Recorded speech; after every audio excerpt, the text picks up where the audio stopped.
The scream ripped through the dawn before anyone saw the creature. The huge shadow swept across the cracked valley floor, swallowing the sun's red glow for a heartbeat. Two enormous talons, curved like black scythes, dropped from the sky with brutal force. Dust exploded upward. A child stumbled as its mother threw herself forward in terror. No one understood what had struck them. They only knew one thing. Whatever lived above them could kill in a single heartbeat. And it was still circling. The morning sun hovered low, painting the valley in deep orange. For weeks, drought had drained every stream and turned mud into brittle plates. The small Homo Erectus band had no choice but to move north, following vague traces of animals also searching for water. They marched in a formation shaped by generations of danger. Adults forming a moving shield, children hidden at the center, a single scout leading, and two hunters guarding the rear. Every step echoed caution. Heat radiated from the stone cliffs that surrounded the valley like ancient walls. A gust of hot wind swept down, carrying the bitter smell of sunburned grass and something sharper, an odor of old bones bleached dry by countless seasons. The lead scout slowed. He lifted his chin, his nostrils flaring as he tasted the air. Something was off. The forest behind them was silent. Too silent. Mornings normally burst with life. Birds darting through branches, insects buzzing, monkeys calling across ravines. But now the valley felt hollow, as though every creature had fled moments before something terrible arrived. Silence like this always meant one thing to early humans. A hunter was near, and sometimes the hunter hunted from above. A small child lagged behind, fascinated by a smooth stone carved with natural spirals. The mother gripped the child's wrist and pulled them in, but the little one kept glancing upward. Even without understanding, the child sensed the tension building in the adults' bodies. The cliffs towering over them were riddled with ledges, shadows, and narrow shelves, perches ideal for giant eagles that ruled this region long before humans walked through it. From such heights, a predator could see every movement, every footstep, every vulnerable target. A dark streak sliced across the sun. The scout reacted instantly. He didn't see the creature's full form yet, only the brief dimming of the morning light. His throat produced a sharp, clicking alarm. Everyone knew that sound. Spears lifted, bodies tightened. Children were pulled deeper into the protective shell. A sudden downward blast of air shoved against them, wind formed by wings, not weather. Leaves danced in spirals, dust stung their eyes. Then they saw it clearly. A massive eagle glided overhead, wings spread in an enormous arc, turning slowly as it studied the group. It didn't flap. It didn't rush. It moved with complete confidence, letting the warm air lift and hold its weight. Each rotation cast shifting shadows that crawled across the valley floor. Whenever the shadow passed over them, the tribe instinctively crouched. It wasn't just watching. It was choosing. The eagle dipped lower, revealing feathers dark as storm clouds and a hooked beak that glinted like polished bone. Its eyes, sharp, predatory, ancient, locked onto the figures below. Even from distance, the tribe felt the pressure of its gaze. The child looked up again, not with fear, but with innocent awe. To the tiny mind, the great bird looked magnificent, almost unreal. But the adults knew better. The creature was not a symbol or a spirit. It was hunger with wings. The eagle angled its massive body.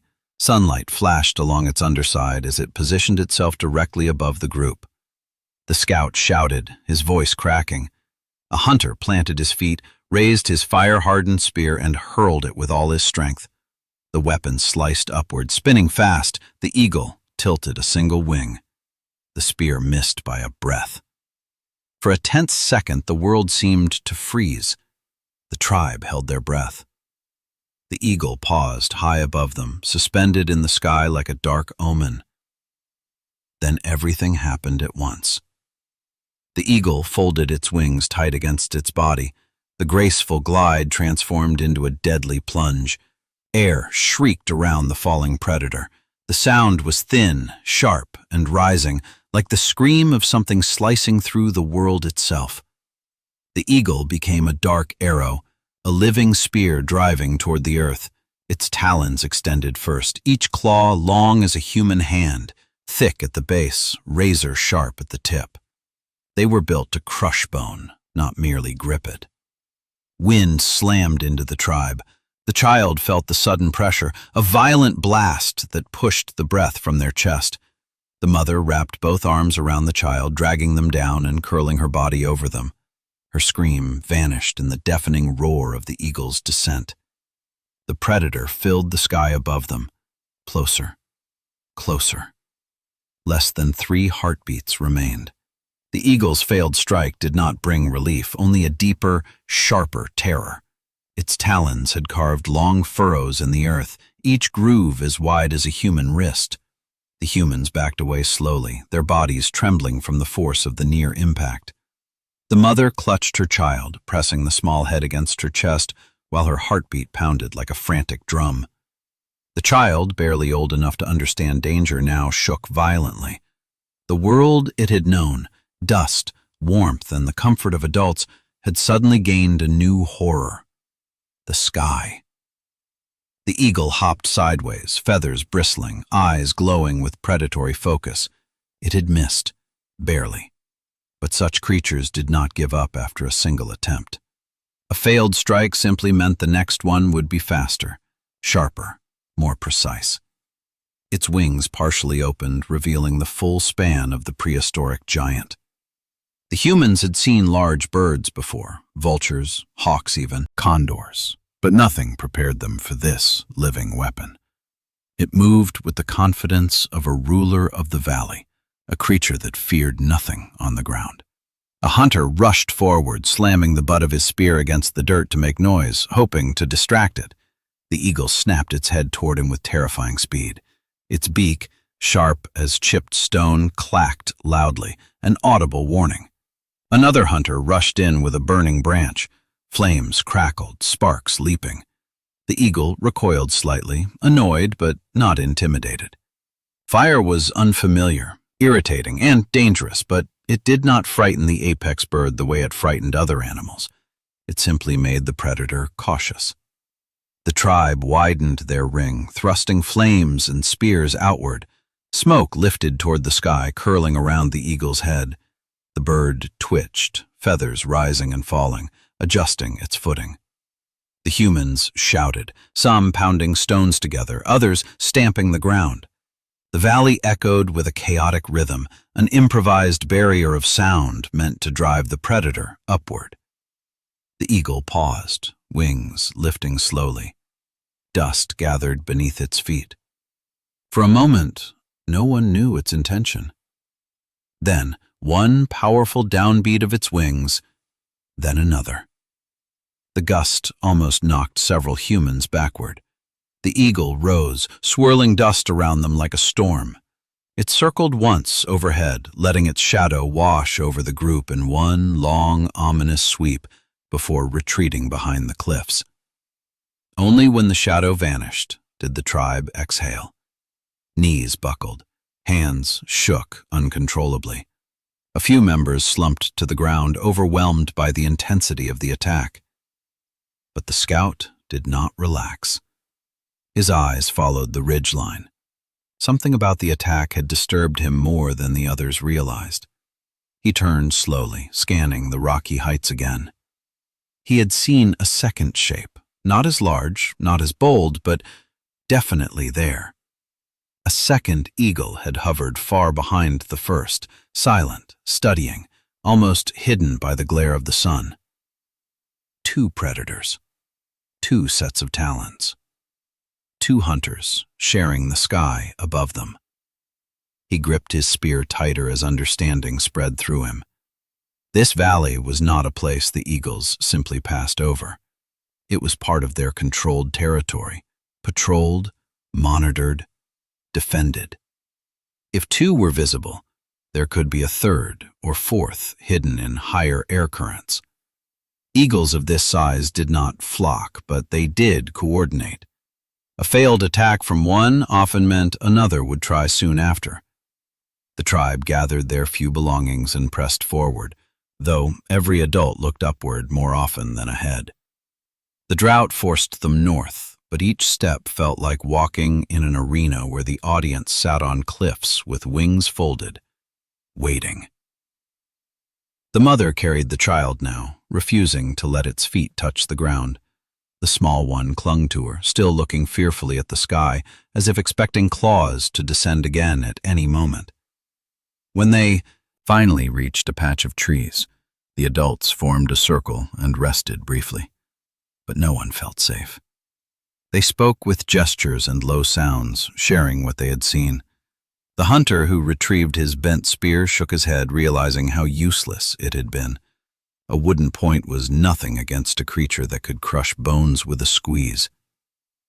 As the tribe discussed their next move, the scout stood apart, staring at the cliffs. His eyes followed the series of ledges climbing toward the sky. A movement caught his attention, a shifting shadow barely visible among the rocks. Not a full bird, but a hint of something large leaning forward, watching. The attack had not frightened the predators away. It had signaled something else. The humans were slow, vulnerable, and trapped between cliffs and drought. The scout's throat tightened as the truth settled in his mind. The eagle that had attacked them earlier was not the strongest one. It was younger, testing the humans, gauging their responses to threat, fire, and noise. And somewhere above, hidden from easy sight, was a larger one, a dominant bird, perhaps the true ruler of this stretch of sky. He stepped back toward the group, his voice low and urgent. But before he could warn them fully, the wind shifted again, carrying with it a faint, distant rustle, too deep to be a small bird, too smooth to be random. It was the sound of broad wings adjusting position high on the cliffs, and far above the exhausted tribe, on a jagged stone shelf glowing in the late sunlight, a massive shadow slowly unfurled its wings, patient, silent, waiting for the perfect moment to strike. For most creatures in the prehistoric world, danger came from the ground. Claws, fangs, ambushes from bushes or caves.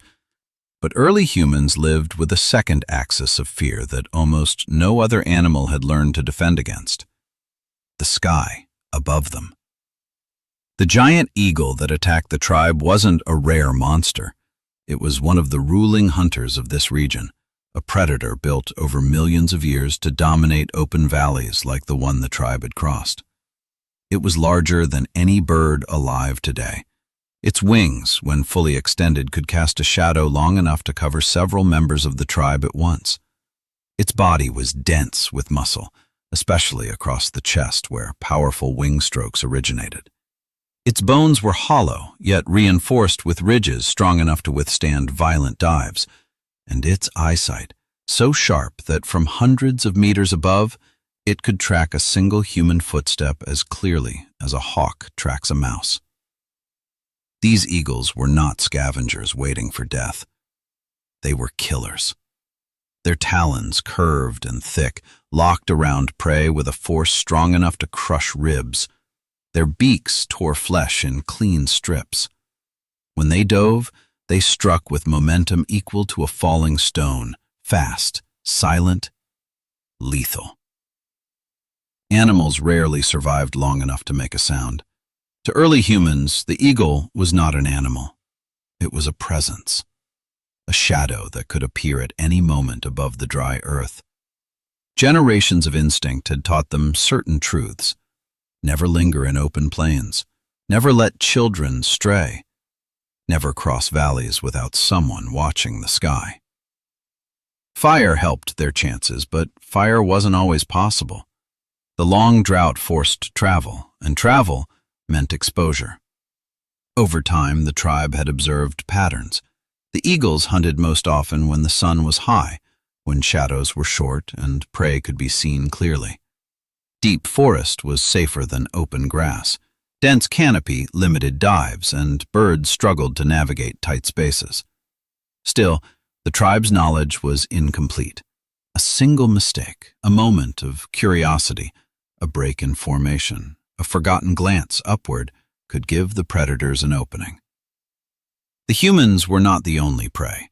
Smaller antelopes, young animals, ground birds, even primates were targets. Yet humans were unusual. They carried fire. Fire distorted scent, hurt eyes, disrupted dives. Fire turned a perfect strike into a gamble. And unlike most prey, humans fought back, even chasing predators away when their fear didn't freeze them.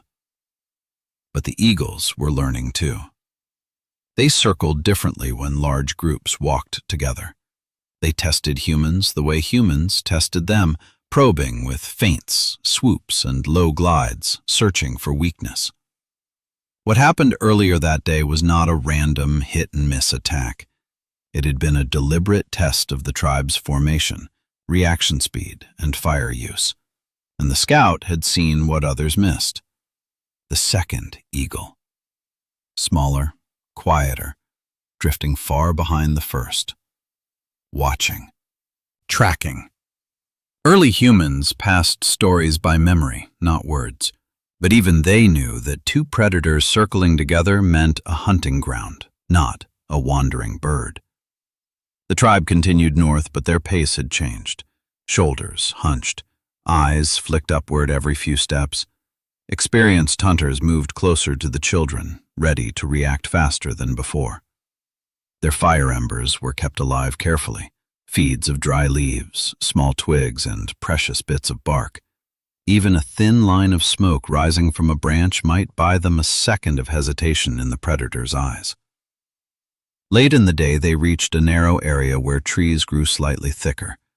There they paused. But resting didn't calm nerves.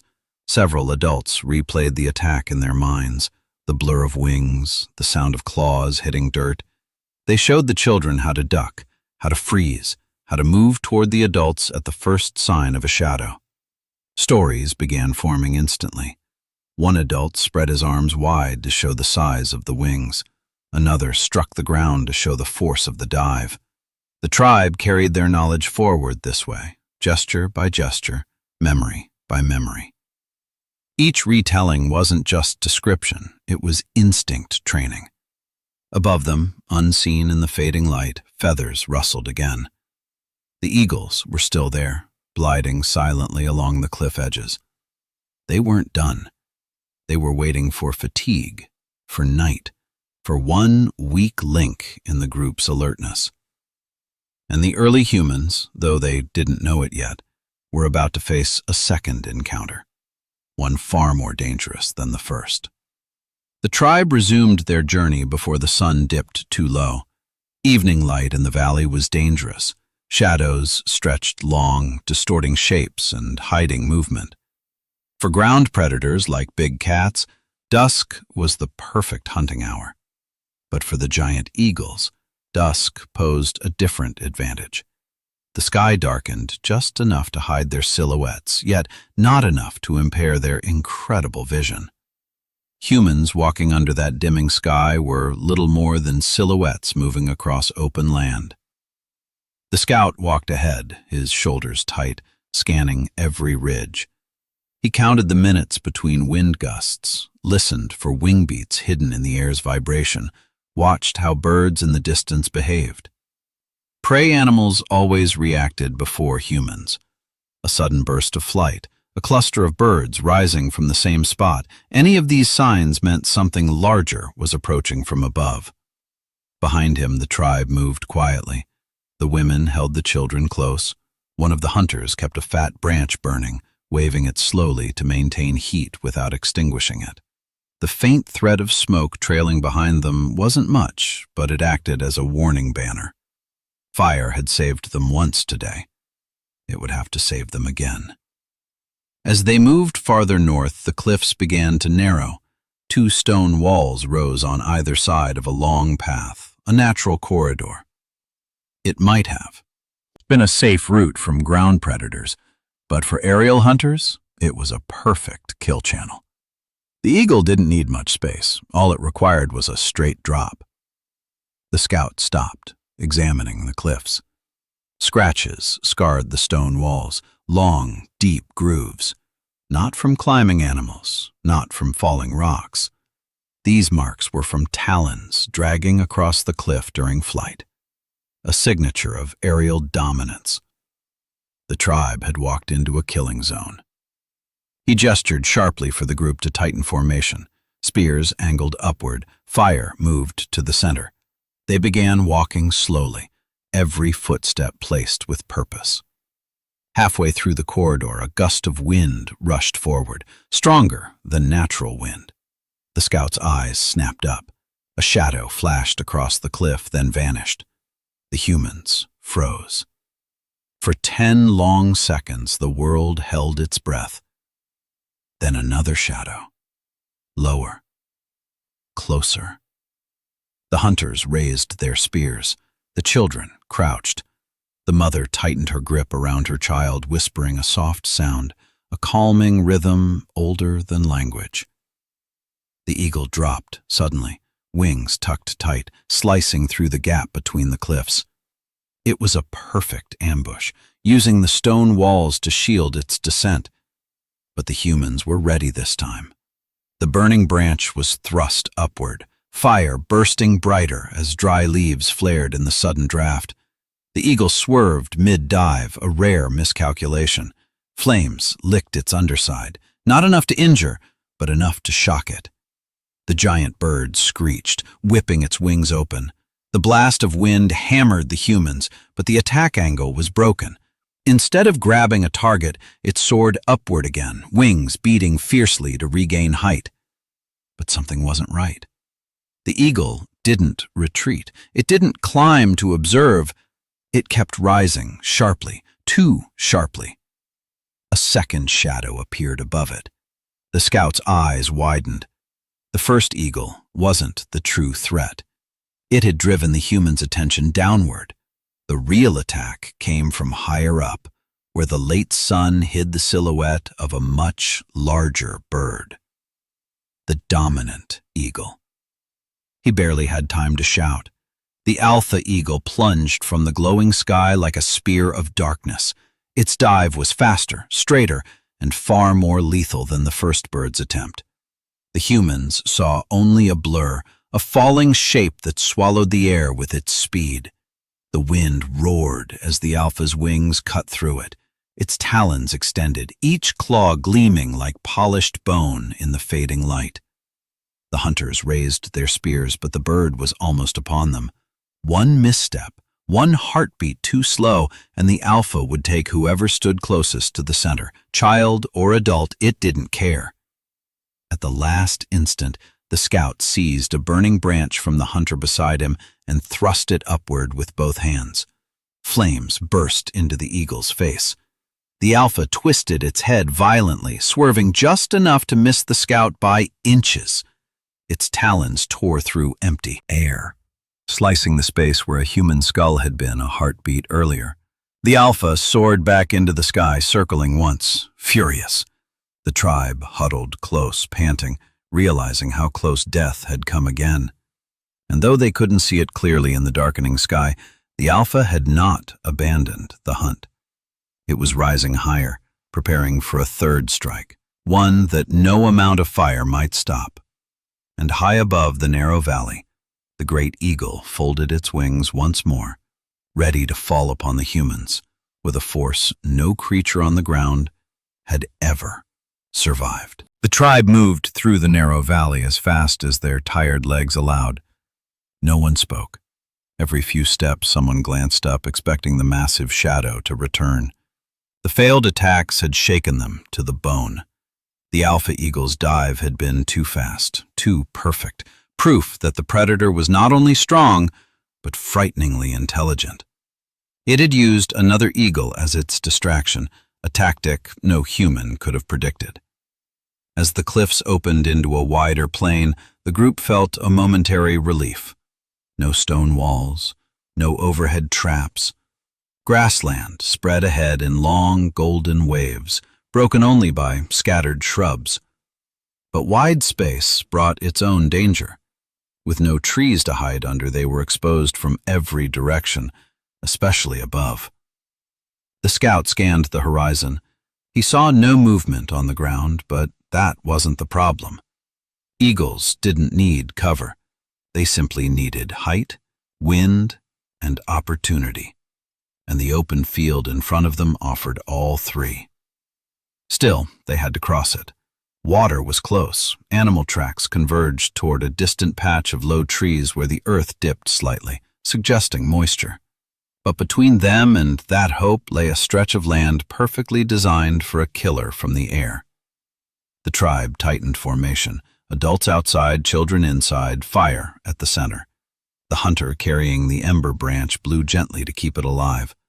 Thin smoke curled into the air, a fragile thread, but their only shield. They walked. Grass hissed against their legs. Their shadows stretched long as the sun dropped lower. Every heartbeat felt like a countdown. Halfway across the field, the scout stopped so abruptly that the hunters behind him nearly collided with his back. His eyes narrowed at a slight movement, a ripple in the tall grass not caused by wind. Something had disturbed it moments earlier. Not an eagle. Something on the ground. He raised his hand, signaling silence. But the moment of stillness cost them. A dark shape fell from the sky behind the group. Not a full dive, but a rapid drop, wings partially open to slow descent. The alpha eagle had circled far wider than they predicted, rising high enough to become invisible against the bright sky. Its silent approach caught the tribe off guard. It struck before anyone could react. The eagle's talons slammed into the back of the formation.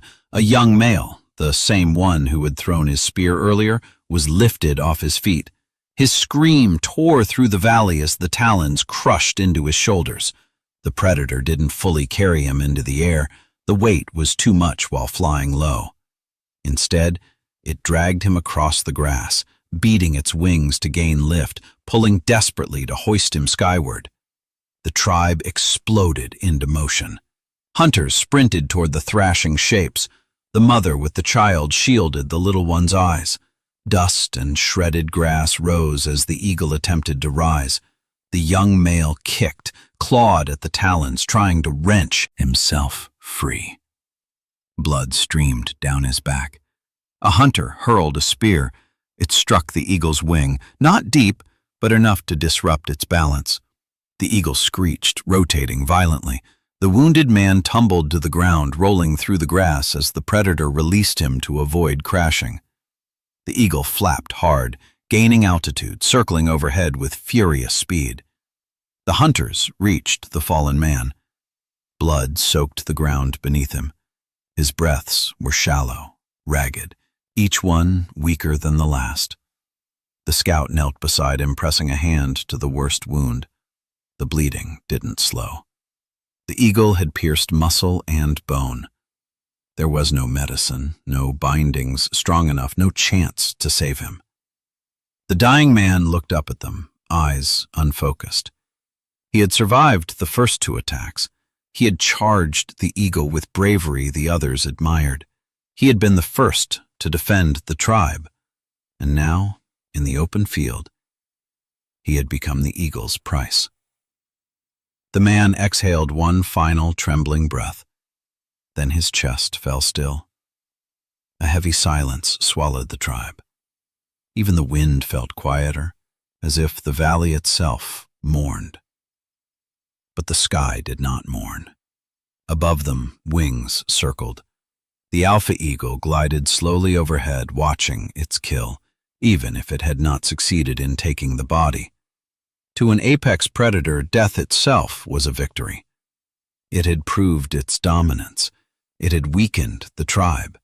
It had shown that fire and spears were no guarantee of safety.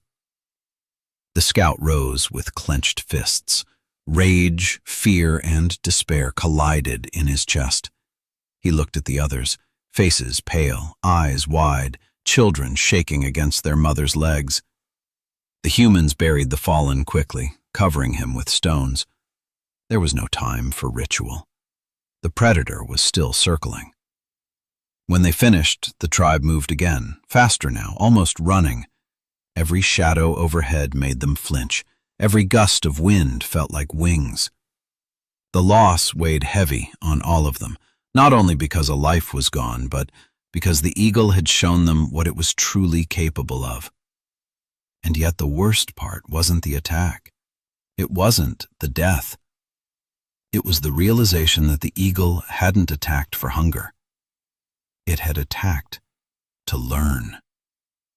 And high above the trembling tribe, the alpha eagle shifted its wings, preparing for the next strike. One meant to test not their formation, but their breaking point. The tribe pushed forward with the urgency of animals fleeing a wildfire. No one dared look back at the cairn of stones that now marked the fallen hunter's resting place. Grief had no place here, not while the sky remained alive with wings. The death hung over them like a weight, slowing their steps even as fear forced them to move faster. The scout walked at the front, jaw clenched, eyes shifting between horizon and sky. He could still hear the sound of the eagle's talons hitting flesh. The memory replayed every few breaths, but he forced it down.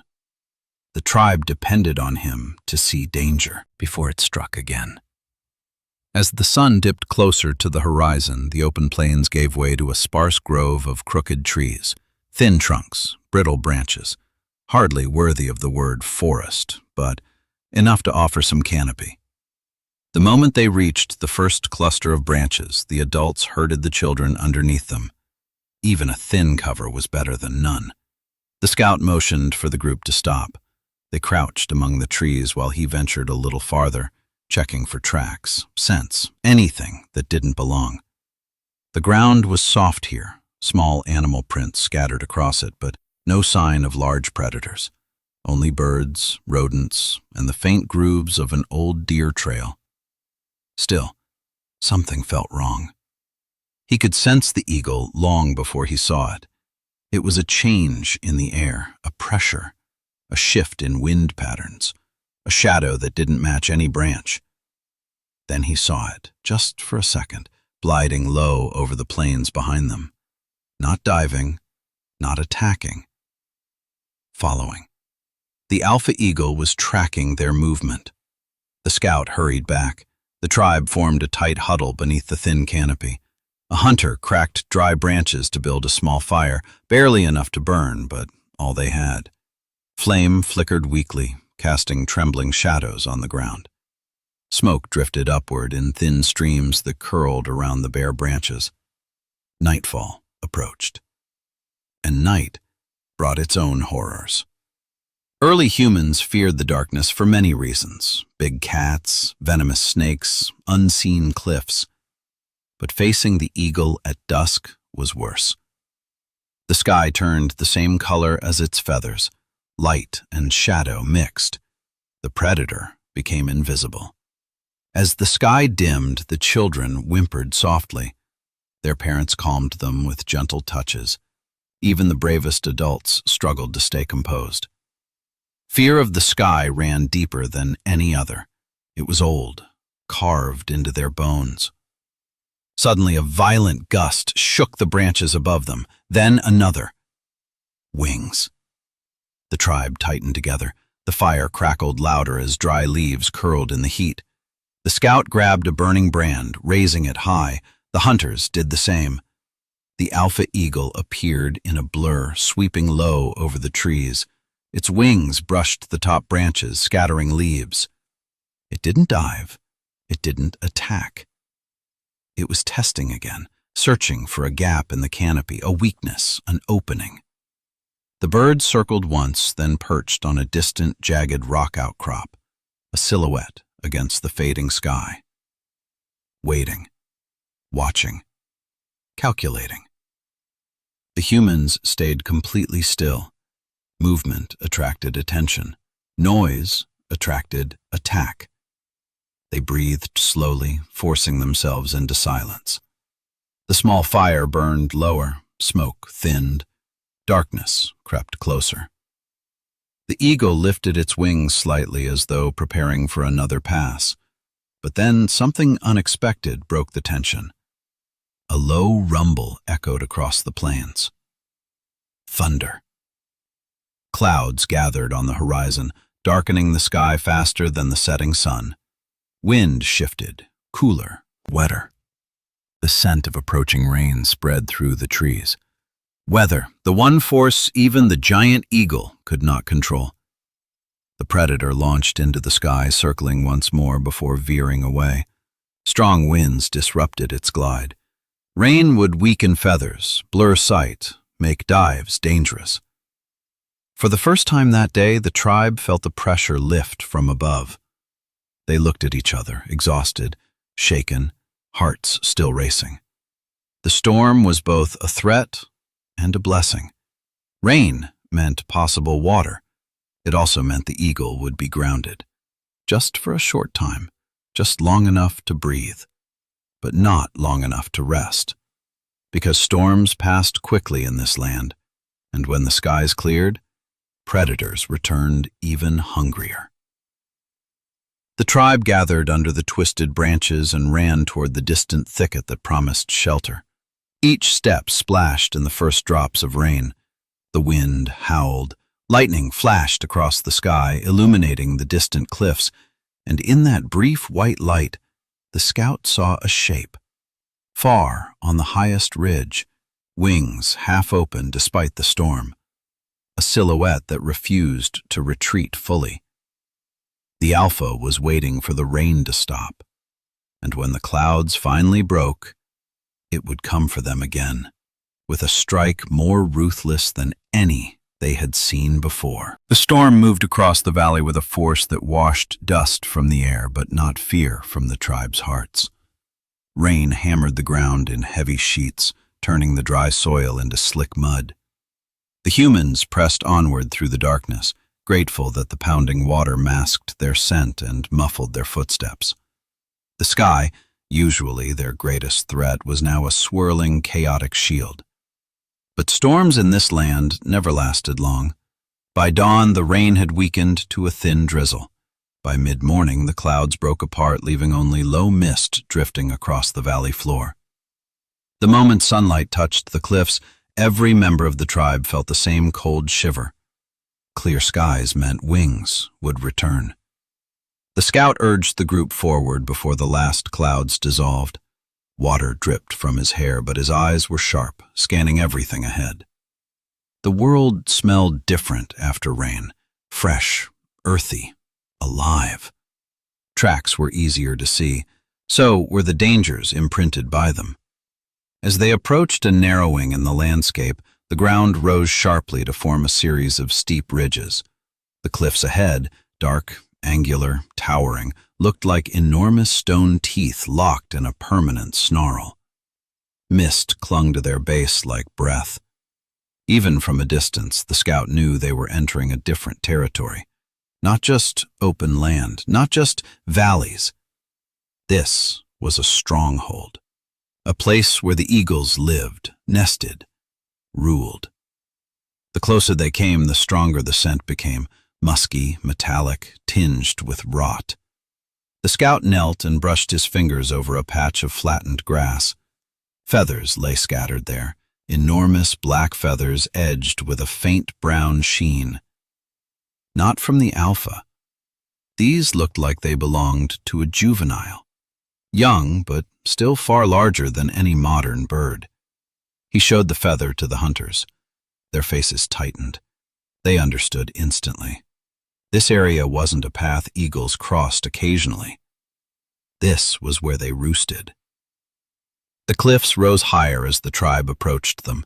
Deep grooves scored the rock walls, talon marks from birds landing, pushing off or dragging prey into hidden ledges. Bone fragments lay at the base of the stone. Some were small, belonging to rodents or birds, but others were frighteningly large. The femur of a medium antelope, shattered vertebrae, ribs cracked open with brutal precision. Children shrank close to their mothers. Adults tightened their formation. Every instinct screamed that they should turn back. But turning back meant going into dry land with no water source, no shelter, and predators waiting in the open sky. Moving forward was dangerous. Moving back was death. The scout climbed a small rise to get a better view. From here, the cliffs curved inward, forming a wide, bowl-like formation, an amphitheater of stone. A perfect vantage point for aerial hunters. From the ledges above, any eagle could watch creatures move across the lower ground with absolute control. And then he saw it. A nest. A massive structure of branches, bones, and twisted roots, large enough for an adult human to curl inside. Built high on a stone shelf, it stood out against the cliff face like a dark crown. Such size meant only one thing: a breeding site. The hunters stiffened. A nesting ground meant fierce territorial behavior. Eagles attacked more aggressively during nesting seasons, especially if young were present. A mother protecting her nest was even more dangerous than the alpha they had already faced. The scout descended the rise quickly, but before he reached the others, a sound echoed across the cliffs. A deep, resonant call, not the shriek of attack, but the territorial cry of a giant bird announcing dominance. The tribe froze. The sound rolled down the stone walls, vibrating through their bones. A shadow shifted on an upper ledge. Not diving, not circling, watching. The hunter with the firebrand moved closer to the children. Even with smoke drifting from the burning stick, he knew it wouldn't be enough if the bird decided to strike from such height.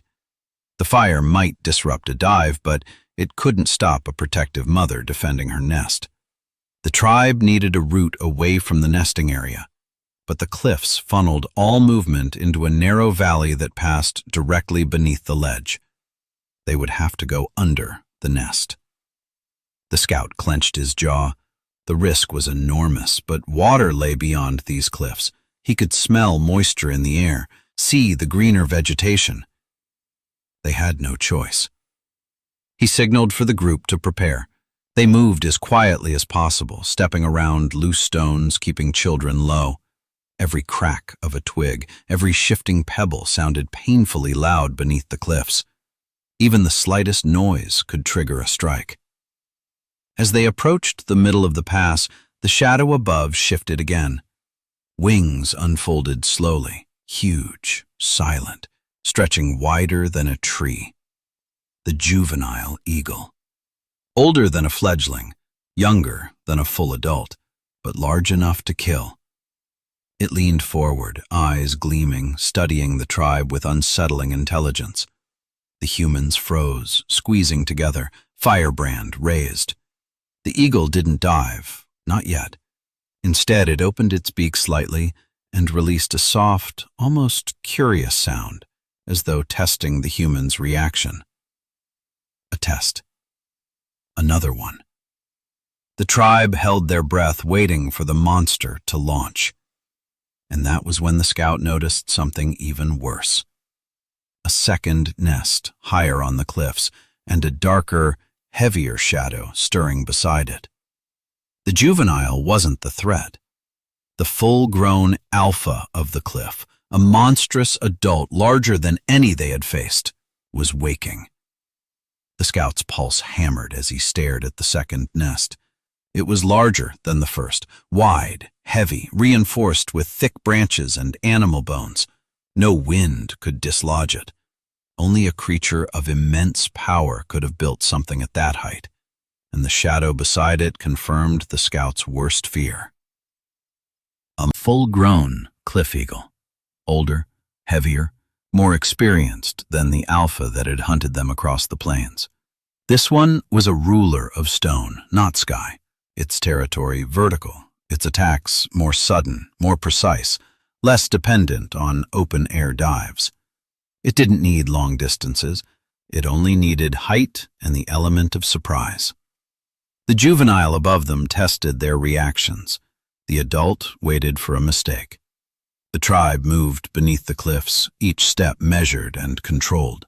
Children were kept low, almost crawling, covered by adults' bodies. The ember-bearing hunter clutched his firebrand so tightly his knuckles whitened.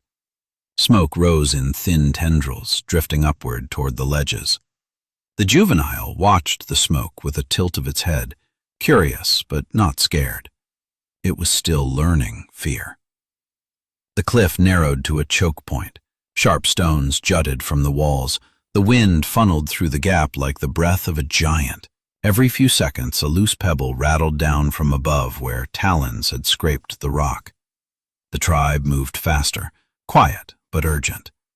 They had almost reached the far end of the pass when a sudden roar of air exploded above them.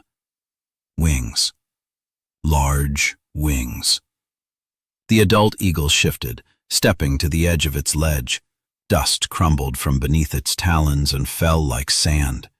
Its head lowered, eyes locked on the humans passing beneath its territory.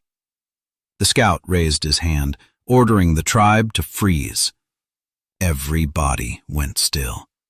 Every chest burned with held breath. The only sound was the low rumble of wind swirling through the cliffs. The eagle leaned forward, weight shifting. A telltale sign. The moment before a drop attack. Unlike open-air dives, cliff eagles used their environment differently. They didn't fall straight down. They pushed off the rock wall, using the vertical plane as leverage to generate horizontal speed in an instant. A ground strike from this angle could crush a human instantly. The scouts' instincts screamed. They had to move. But moving too quickly would trigger the dive. Moving too slowly would trap them in the kill zone. He made a decision. He pointed to a cluster of boulders ahead, low, jagged stones that formed a natural overhang. Not fully protective, but enough to disrupt a clean strike. The hunters understood. They ushered the tribe forward, keeping low, shielding children with their bodies. Behind them, the juvenile grew restless. It flapped its wings once, loud, sharp, impatient. The adult's head jerked toward the sound, irritated by the younger bird's excitement. That momentary distraction was the human's window. They sprinted. Quietness was gone. Survival demanded speed. Feet slammed against stone. The firebrand sputtered, sparks trailing behind as the ember was fanned by the wind. The tribe dove under the overhang just as the adult eagle unfurled its massive wings. The dive came a heartbeat later. The sound was terrifying, air torn open by sheer power. The eagle struck the spot where the tribe had been moments before. Talons smashed into the ground with a crack that echoed through the cliffs. Pebbles burst outward. The force left deep gouges in the earth. The predator whipped around with frightening agility, wings half spread to balance itself on the uneven ground. Its eyes burned with fury. The humans pressed themselves tightly into the shadowed space under the stones. The overhang was too low for the eagle to fully enter. Its size became its weakness, but it could still reach with its talons. And it did. A hooked claw swept under the overhang, dragging across the ground. A hunter barely pulled his leg back in time. The talon raked sparks off a rock. The scout thrust the firebrand forward, letting the flames flare against the eagle's claw. The predator recoiled instantly, feathers bristling, wings beating hard to lift itself. Smoke irritated its nostrils. The eagle retreated to the ledge above, furious but cautious. It would not risk another close ground strike with fire so near. Instead, it let out a thunderous call that vibrated through every bone in the humans' bodies. The juvenile answered from the upper ledge. Another call echoed from farther away, possibly a third eagle. A family, a territory, a fortress of wings and stone. The tribe waited until the predator retreated into the higher shadows. Only then did they crawl from beneath the overhang, breathless, shaken, but alive. Ahead, the cliffs opened into a winding path surrounded by greener plants and faint traces of water. The scout whispered a single warning to the group. "Keep moving. Do not look back. Do not linger under stone walls again." They obeyed instantly. But as they hurried into the greener valley, a final sound drifted from the cliffs behind them, a deep, rumbling tremor of wings being lifted for flight. It was not the juvenile, and not the adult they had seen. A much heavier bird, hidden deeper in the stone fortress, had awakened, and its wings were larger than either of the others. The valley beyond the cliffs felt like another world, wider, greener, and softer underfoot. After the nightmare of stone walls and lurking shadows, the tribe welcomed the change. The air held moisture. Leaves glistened with the remnants of the morning storm. Water trickled somewhere ahead, faint but unmistakable. For the first time in many days, hope stirred inside their exhausted bodies. But the scout knew better than to trust the calm. Predators didn't vanish. They relocated.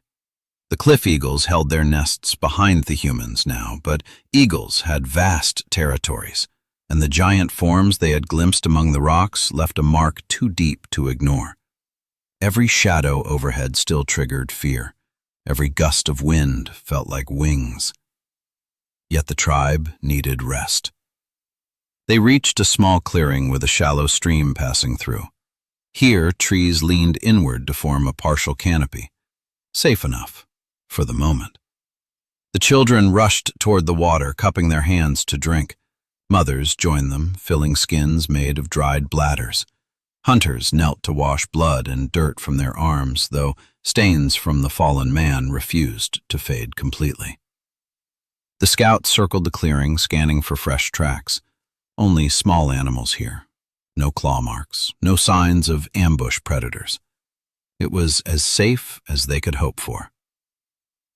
Soon the tribe gathered for something they hadn't done properly since the drought began. Fire. Not the desperate kind kept on embers, not the thin sticks waved at predators, but a real fire. A circle of stones was arranged. Dry branches were broken, bark peeled, leaves crushed. Sparks flew as two hunters ground stones together. Soon a flame caught, then grew, feeding on the pile. Warmth spread. Smoke spiraled upward, drifting through the branches. For early humans, fire was more than heat. It was protection, memory, identity. But it was also ritual. As the fire stabilized, the tribe formed a rough circle around it. The scout, who served as the closest thing they had to a leader, stepped forward. From his pouch of woven reeds, he withdrew two enormous feathers, dark, heavy, unmistakably from a giant eagle. Everyone gasped.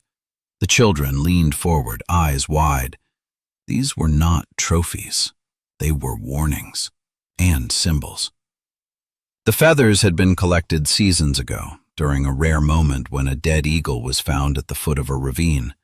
The tribe had kept the feathers since then, using them as part of their fire ritual whenever danger returned. The scout held one feather above the flame. The heat caused it to warp slightly, releasing a faint scent of oil and dust. The adults hummed a deep, rhythmic tone, their oldest sound, carried from ancestors who learned to fear the sky long before words existed. This was their ritual of defiance and memory, a reminder that the sky hunted them, a reminder that fire fought back. The scout placed the first feather near the fire, then held up the second. This one was larger, darker, the quill thicker. It belonged to a bird closer in size to the alpha. The flame's reflection danced along its barbs. He moved it slowly, sweeping it over each adult and child, marking them with a symbolic barrier. Smoke drifted from the fire and curled around the feather as it passed. The tribe believed the combination, fire, and feather created a scent predators hated. Maybe it did, or maybe it simply strengthened courage. Either way, it mattered. When he finished, the scout planted the second feather upright in the ground, its shadow pointing toward the cliffs they had escaped. The gesture said everything. We remember. We fear. But we are not broken. The tribe settled around the fire. Some ate the last strips of dried meat, others tended to sore feet and bruised limbs. The children clung close to their mothers, lulled by the crackle of flames. But the scout didn't relax. Fire drew attention as much as it repelled it. The smoke rose tall today, not blocked by thick canopy. It spiraled into open air, a twisting gray column visible from far away. Anyone watching from the sky, or any creature claiming territory nearby, would know exactly where the humans were resting. The hunter carrying the ember branch approached the scout, eyes uneasy. He pointed to the sky through the thin branches. The clouds had cleared completely. Even the smallest shadow moved easily across the ground now. The scout nodded. He felt it too. He stepped away from the fire, scanning the surrounding trees. There, scratch marks on bark, not fresh, but recent enough to matter. A small ground predator, maybe a wildcat. Not the eagle. But even that reminder of danger tensed his muscles. Humans survived by always assuming the worst was near. Children began to drift into sleep. Adults murmured quietly, sharing small reassurances. The fire burned steadily, casting moving light onto their faces. Then a soft sound broke the calm, a distant rustle. Not wind, not animal footsteps, something heavier moving through leaves. The scout stiffened, raising a hand. All voices fell silent at once. He listened. The sound came again, slow, measured, deliberate. Not the swoop of wings, not the pounce of a cat. Something else, something approaching. A shape shifted at the edge of the firelight, tall, broad, too large to be human, too steady to be frightened prey. A new predator was entering their world, and as it emerged from the shadows, the tribe realized that not all dangers in this valley came from the sky. Some walked on two legs, and they were watching the humans with hungry, intelligent eyes. The shape at the edge of the firelight stood motionless, half hidden behind the twisted trees. For several long heartbeats, no one could tell what it was. The fire sputtered once, sending a flicker of orange across the clearing, and in that brief flash, the creature's outline sharpened. Not a cat. Not a wolf. Not human. Yet walking on two powerful legs. A giant ground bird. Taller than any man in the tribe, with a thick neck and a massive beak curved downward like a chisel made of bone. Its plumage was dark brown streaked with ash gray, feathers tight and compact. It stepped forward, talons clutching the earth with slow, deliberate precision. Its breath rasped softly, heavy for a creature without wings broad enough for flight. A terror bird. The scout felt the blood drain from his face. These predators usually stalked open plains, striking with devastating forward kicks that shattered bones. They were fast, aggressive, and territorial. And this one had wandered into the human's resting place, drawn by the fire or by the scent of weakness. The tribe tightened instantly. Hunters raised spears, mothers shielded their children. The fire crackled louder, its flames now a lifeline between them and the advancing beast. The terror bird didn't charge. It circled the edge of the clearing, eyes gleaming with intelligence. It studied the humans the way the eagles had studied them, with patience, with calculation. Predators that understood humans were dangerous tended to attack differently. They waited for fear to crack formations, and fear traveled like wind through the tribe. The scout lifted the firebrand. The burning stick hissed and spat sparks as he raised it high. The bird stopped, cocked its head, and released a low rumble from deep in its throat. It wasn't afraid of fire, not the way the eagles were, but it respected it. The tribe slowly shifted, forming a wider semicircle around the fire. They could not run. Turning their back on the terror bird would trigger a chase, and if the creature attacked in full force, no spear would stop its charge before it broke through. The scout took one cautious step forward, raising the flame. Sweat trickled down his spine. The bird's eyes narrowed. It lowered its head slightly, not in submission, but focus. Every human felt the shift. It was preparing. The scout thrust the burning branch outward, creating a flash of flame and smoke. The bird recoiled half a step, talons scraping the ground. A hiss burst from its beak, sharp and furious. The scout repeated the motion, another flash of fire, another ripple of smoke. This time the bird stepped back a full stride. The tribe sensed opportunity and raised a low, unified growl, a primitive sound meant to mimic a larger threat. Children pressed close to the adults, eyes wide, as the humans slowly advanced their formation. Firelight danced across their faces, making them look more fearsome than they felt. The terror bird paused. A single moment stretched impossibly long. The predator weighed its options, high risk versus uncertain reward. It had not expected to find fire, numbers, and unity here. Finally, with a harsh grunt, it retreated. Not running, retreating with pride still intact, step by heavy step, disappearing once more into the darkness between the trees. But fear did not fade. The tribe collapsed into quiet relief. The danger from the ground had been repelled, but the greater threat still hung above them. The eagles, the cliffs, the sky. The scout reinforced the fire, piling more damp wood to create thicker smoke. The scent clung to their skin, hair, and clothes, exactly as intended. Smoke hid their scents from ground predators and obscured their silhouettes from aerial hunters. As the fire grew brighter, shadows danced along the trees. The scout gathered the giant eagle feathers from where they'd been planted in the earth. He held them to the flames again, letting smoke curl around them. This part of the ritual wasn't symbolic, it was strategic. The oily sheen of the feathers carried a sharp scent when heated, one that predators instinctively disliked. The adults inhaled the smoke and exhaled slowly, grounding themselves. The children watched the flames, tired but calmer now that danger had passed.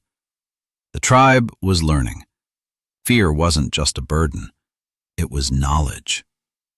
But rest would not last. The scout noticed something. The night sky was clearing too quickly. Clouds thinned, stars brightened. The moon slid into view above the treetops, and the wind shifted direction, upward, toward the cliffs again. That meant the eagle's territory was catching the scent of fire. He scanned the sky through the narrow gaps in the canopy. Black, silent space stretched above them. Nothing moved, nothing circled. But that made the silence worse. Because eagles did not cry out when they hunted at night. They struck in silence. They glided without warning. And firelight, visible from far away, was a beacon. The scout tightened his grip on the feather. If the ground had sent one predator tonight, the sky would send another. He stepped back toward the fire, gaze locked upward, fear coiling in his chest again.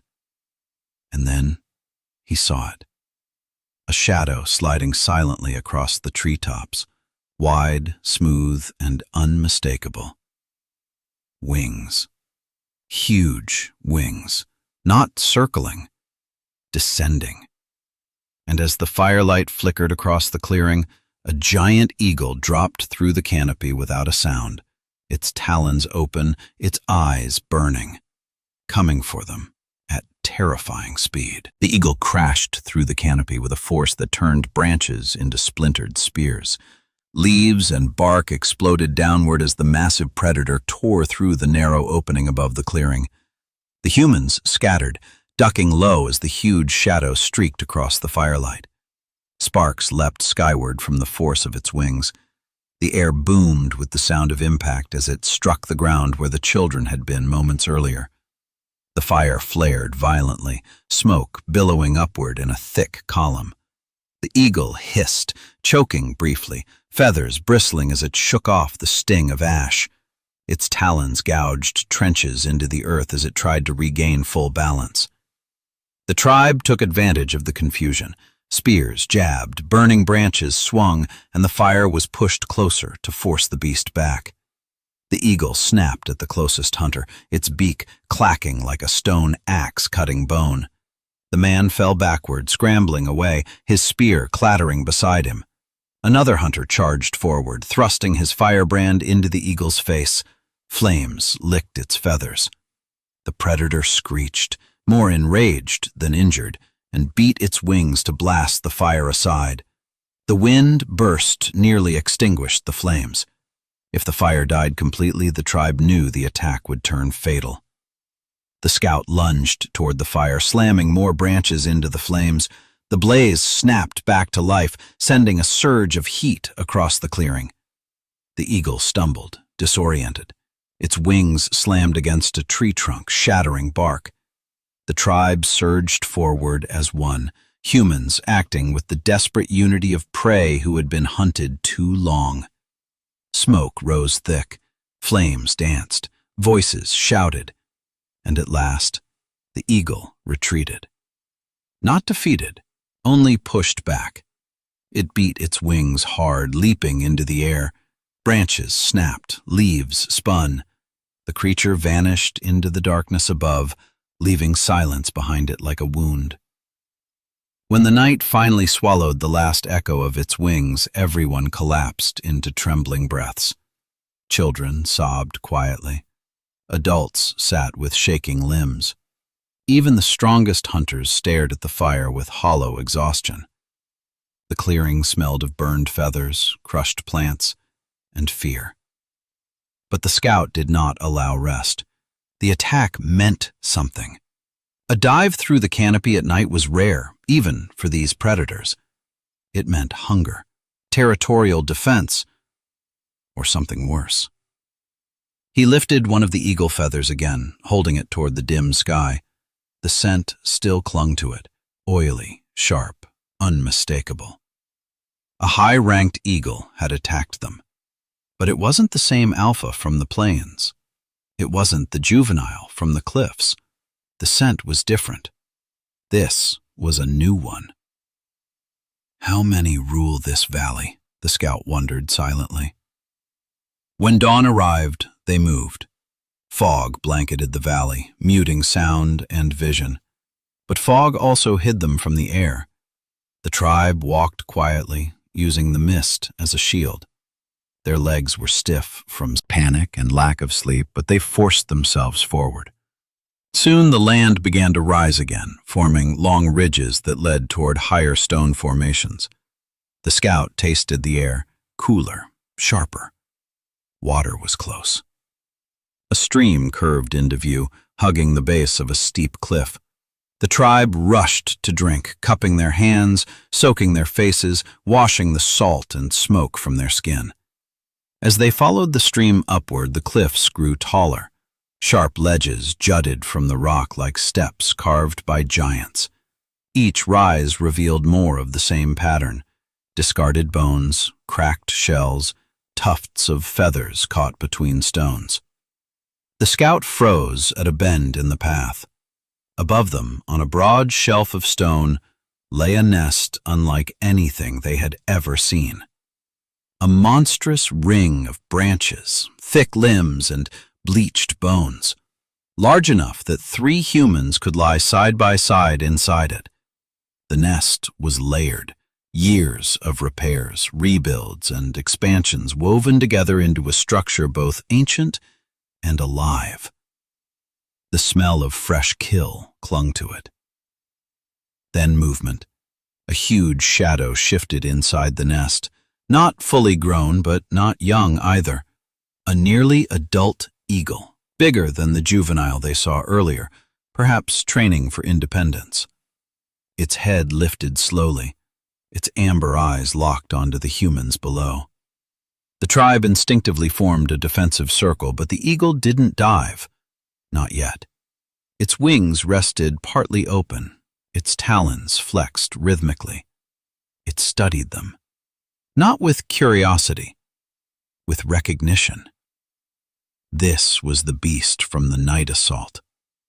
The scout felt a cold realization. The eagles weren't just hunting them at random.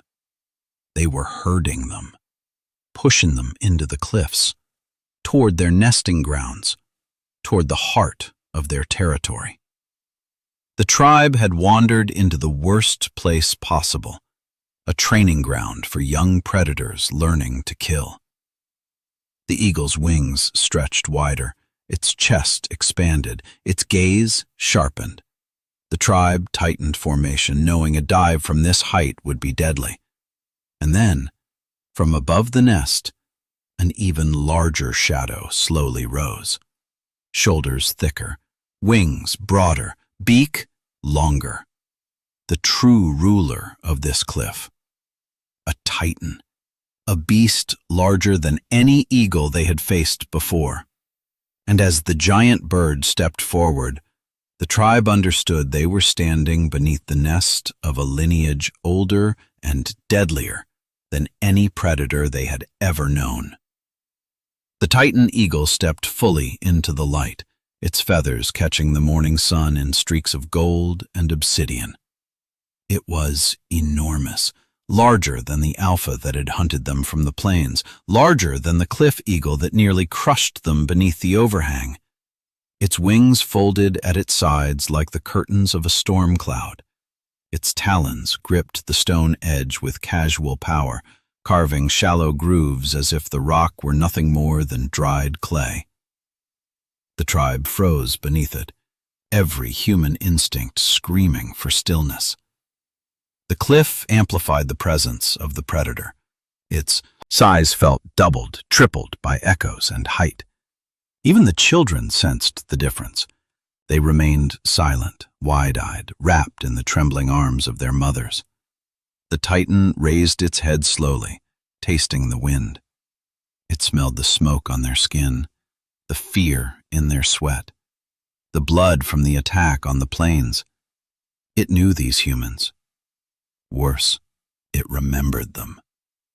The scout felt the weight of that gaze like a physical force pressing down on his chest. He had seen dangerous animals before, big cats, hyenas, even mammoths when passing distant herds, but nothing radiated such ancient, cold intelligence as this eagle. It was not acting on hunger alone. It was acting on territory, instinct, and something close to strategy. A rumble rolled through the cliffs. The titan wasn't vocalizing, it was adjusting its wings. Feather against feather created a deep, resonant sound, like a drumbeat echoing across stone. The younger eagle in the nest responded instantly, flaring its wings in anticipation. The tribe stepped back. Slowly at first, then faster when the titan tilted forward. They retreated to a narrow section where the cliff wall dipped inward, forming a slight natural shelter.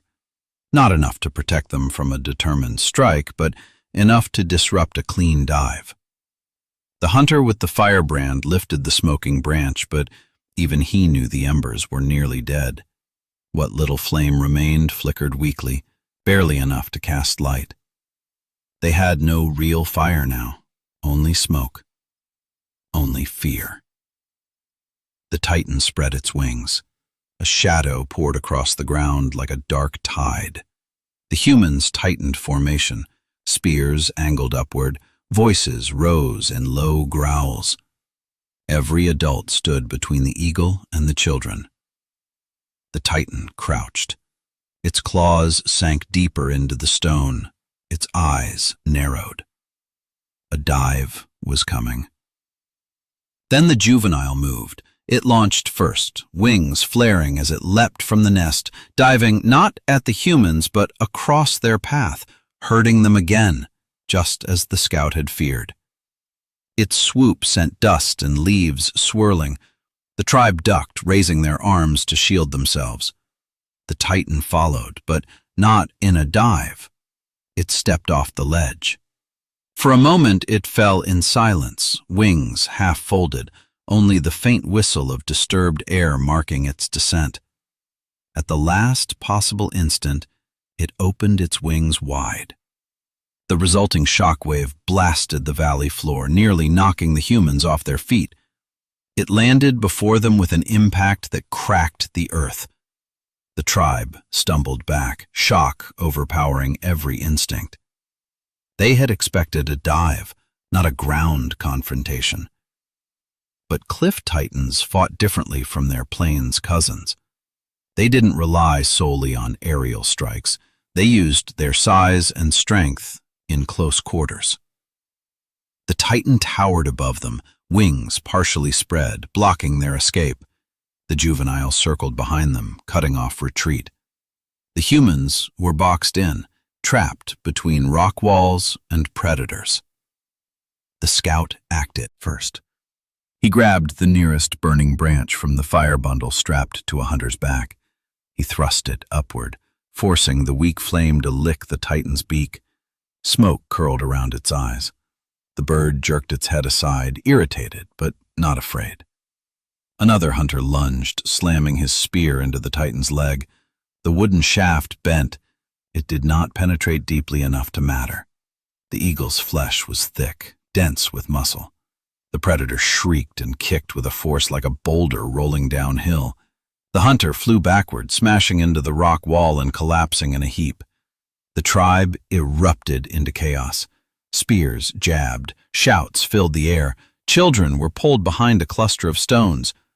The Titan moved with terrifying precision. One wing swept sideways, knocking two adults off their feet. A talon struck the ground where a child had stood seconds earlier. The scout's frantic gesture pulled the little one clear, saving their life by a breath. The juvenile dove again, pecking and clawing with reckless hunger. The scout swung the fading firebrand, landing a blow across its face. The younger eagle recoiled, feathers singed. But the Titan ignored the flames completely. It lunged forward. The scout barely rolled aside as a talon hammered the ground. Dirt erupted, stone cracked. The firebrand flew from his grip. Flames sputtered out as it hit the earth. Their last fire was dead, and with it, their last advantage. The Titan loomed over them, eyes glowing with absolute dominance. Its shadow consumed the valley floor. Every human felt the same truth settle into their bones. This was not a battle they could win. Not with spears, not with numbers, not with fire. The only path left was escape. The scout shouted, a sharp, desperate command. Run! The tribe scattered, sprinting toward a narrow side passage cut into the rock. The juvenile dove to block them, but 3 hunters collided with it, shoving it aside. It shrieked in outrage as they rolled away. The Titan turned to follow, wings spreading wide for a final killing strike. And then everyone saw what the scout had seen. A small gap between boulders ahead. Barely wide enough for a human. Too narrow for wings. Too narrow for talons. A single chance. The tribe bolted for it, each heartbeat a race against death. Behind them, the Titan eagle launched into its final charge, talons tearing the earth, wings beating thunder into the air. And as the humans dove through the narrow gap, the Titan's enormous beak struck the stone wall so hard the entire cliff trembled, filling the valley with a roar that promised this fight was far from over. The narrow passage swallowed them in darkness. The tribe squeezed through the jagged gap as the Titan eagle roared behind them, its beak smashing stone again and again. Fragments rained down like shards of bone. The children cried silently, their voices lost in the thunder of wings and cracking rock. The adults pushed them forward, driven by pure instinct, the desperate will to survive. The gap wound into a low tunnel carved by centuries of water flow. Humans dropped to their knees and elbows to crawl. Jagged walls scraped their forearms and backs. The air smelled of damp stone and old earth, a stark contrast to the dried plains and cliff nests behind them. But the sound of the Titan did not fade. Its massive wings beat the ground outside, stirring dust into the passage. The bird shrieked in frustration, its call echoing down the tunnel like the scream of a wounded mountain. It could not follow, but it would not forget. Titans protected their territory relentlessly, and humans had trespassed deep into its domain. When the tunnel finally opened into a wider ravine, the tribe collapsed onto their hands and knees. Fresh air rushed in from above, a thin slit of sky barely visible between towering walls. They were safe from aerial dives here. No eagle could fold itself small enough to enter. For a brief, fragile moment, they breathed without looking up. The scout rose first. His arms bore fresh cuts. His hair was dusted white with powdered stone, but his eyes were steady. He scanned the ravine walls, their height, angles, shadows. Yes, this was a safe corridor. Not permanent safety, but enough to move, to think, to gather strength. He motioned for the tribe to drink from the small trickle of water along the ravine floor. They cupped the cold liquid, letting it run across cracked lips. The children drank greedily. Adults washed their wounds. The tiny stream offered relief, but also urgency. A path like this meant an exit somewhere ahead, possibly into another valley. But predators could wait. Eagles could circle for hours. Titans could track for days. They had to move quickly before the sky cleared enough for the birds to try again. The ravine narrowed, then widened, twisting like a serpent between tall stone walls. Sometimes it was high enough to keep them invisible. Other times the ceiling opened to patches of open sky. During those stretches, the tribe ran, full speed, crossing exposed ground before shadows from above could descend. They had crossed one such open stretch when a faint sound drifted down the ravine. A low whistle. Not wind, not water, not bird. The scout stiffened. He gestured for silence. Again, the sound. A soft, falling tone. The juveniles had used similar calls when signaling to each other from cliff ledges, but this sound was deeper, slower. A voice carried by the wind, a warning, a claim. The Titan was following the ravine, not from above but parallel, shadowing them from the cliffs. The scout pushed the tribe forward at once. Their tired legs burned, sweat mixed with dust, every breath rasped. But they moved. They had no choice. The ravine began descending, echoing with the sound of unstable stones rolling loose. The walls widened again, and that was when they saw it. Blood. A long smear of it across the rock, bright red, fresh. It trailed down from an upper ledge and into the ravine floor. Feathers lay scattered nearby, dark, wide, one bent at the quill. The tribe froze. Was it a kill site? Had a predator dragged something here? Then the hunter with the best eyesight noticed something critical. The blood wasn't from a mammal. The color was too dark, the texture too thick, the smell metallic, almost cold. This was eagle blood. Huge eagle blood. The scout touched the smear. It was still warm. He remembered the firebrand striking the juvenile's face, the spear that hit the alpha's wing, the dives through smoke, the glancing blows. Yes, some of the eagles had been injured, but This blood? This much? Belonged to something massive. They followed the trail.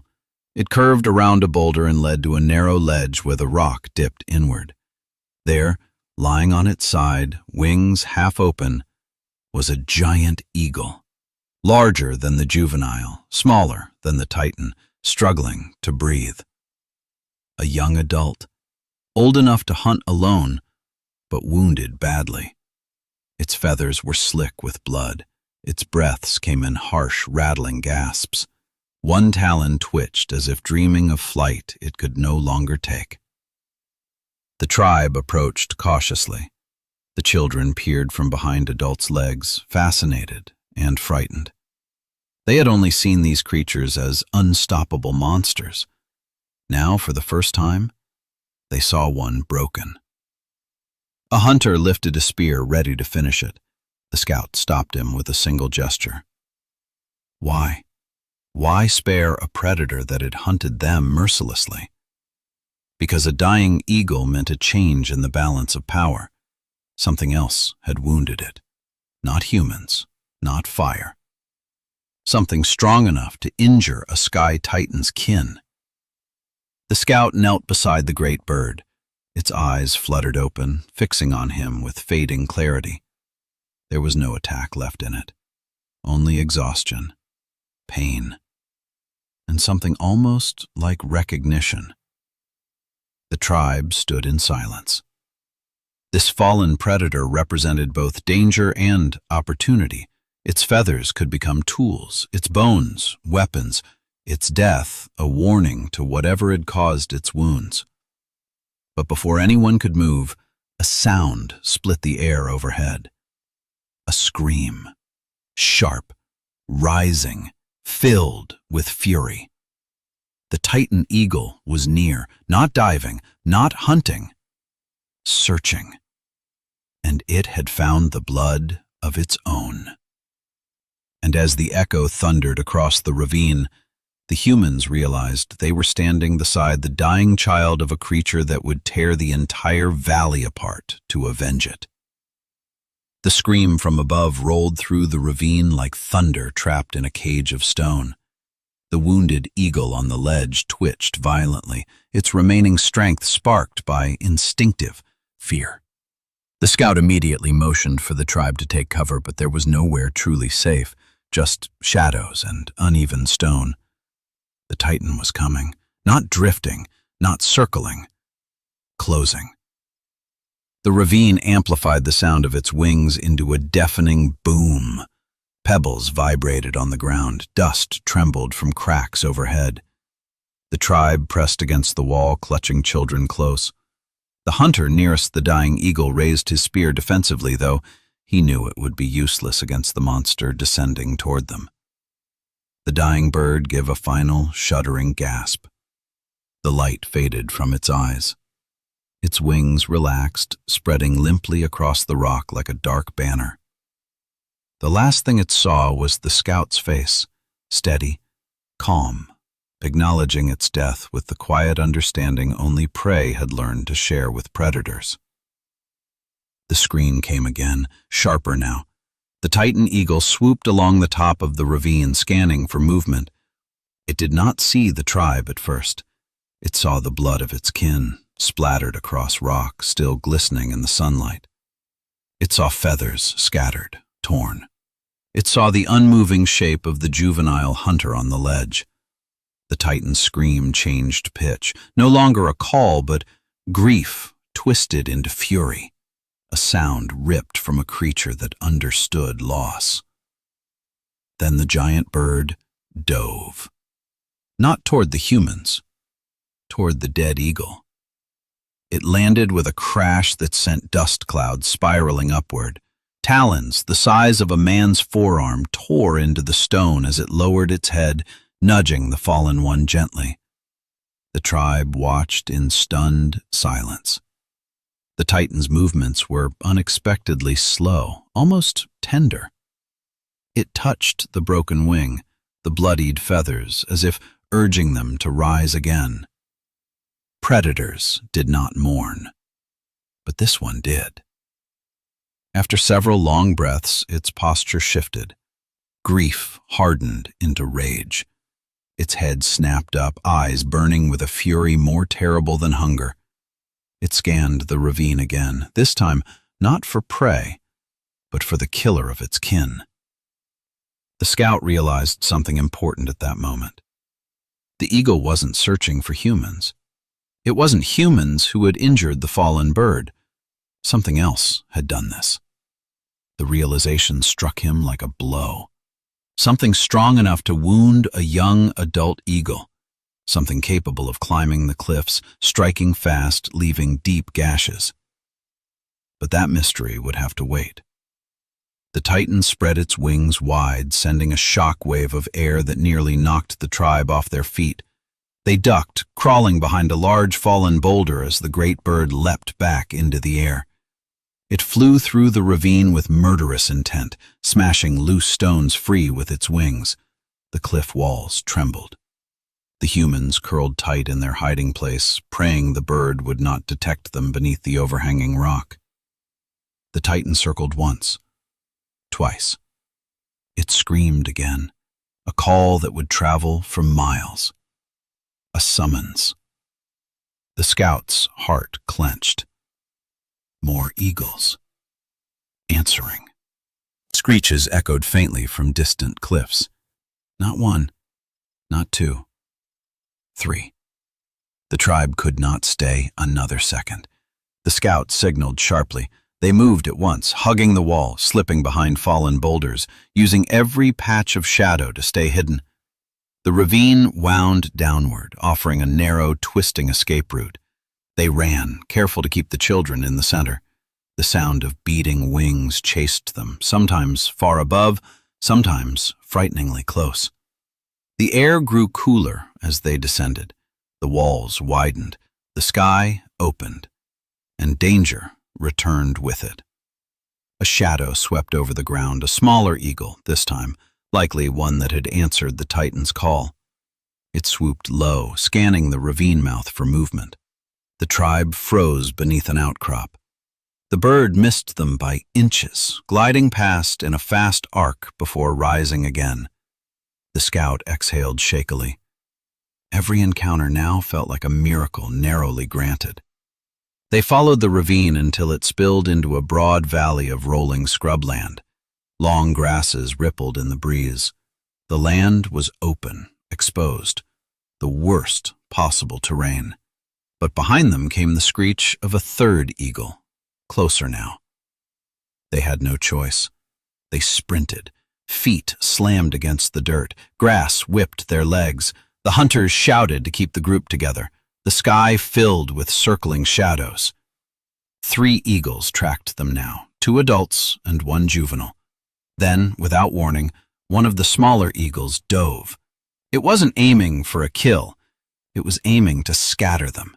Its wings slammed the air like a hammer, sending a burst of dust and debris into the tribe's path. Children stumbled. Adults caught them, dragging them upright. Panic surged. The scout looked ahead desperately. There, a ridge. Steep, but climbable. Jagged rocks forming natural handholds. And at the top, thick brush and slanted stone that could block a dive. He pointed. The tribe ran. Behind them, the titanic screech rose again, closer, furious, unstoppable. They reached the ridge, climbed, slipped, scraped their limbs raw, but fear fueled their ascent. The 3 eagles dove repeatedly, each pass narrowing the distance. The first hunter reached the top, pulled children up by their wrists. Mothers followed. The scout pushed the last of them ahead, then climbed himself, breath ripping through his lungs. Just as he reached the top, the titan eagle dove with full force. Its shadow engulfed them. The scout threw himself behind a boulder, and the titan's talons struck stone, sending cracks spiderwebbing across the ridge. The cliff shook violently. Dust exploded, children screamed, adults shouted, and the scout realized with horror that the stone beneath their feet was beginning to crumble. Because the titan's attack had weakened the entire ridge, and one more blow would send the humans tumbling into the open valley where the three eagles waited with hungry eyes. The ridge groaned beneath their feet, vibrating like a living thing struggling to hold its own body together. Dust swirled through the cracks as bits of stone rained down the slope. The Titan eagle hovered just beyond the cliff's edge, its wings beating the air in slow, deliberate strokes, waiting for the ridge to collapse, waiting for the humans to tumble into the open valley where the other eagles circled like blades of shadow. "Move!" the scout hissed, pushing the tribe forward. The top of the ridge slanted into a thin plateau scattered with thorny bushes and loose rocks. It wasn't wide, but it was enough. The adults dragged the children into the scrub, crawling low to avoid being seen. Dust coated their faces. Blood from scraped knees mixed with sweat and earth. Their breath came in ragged bursts.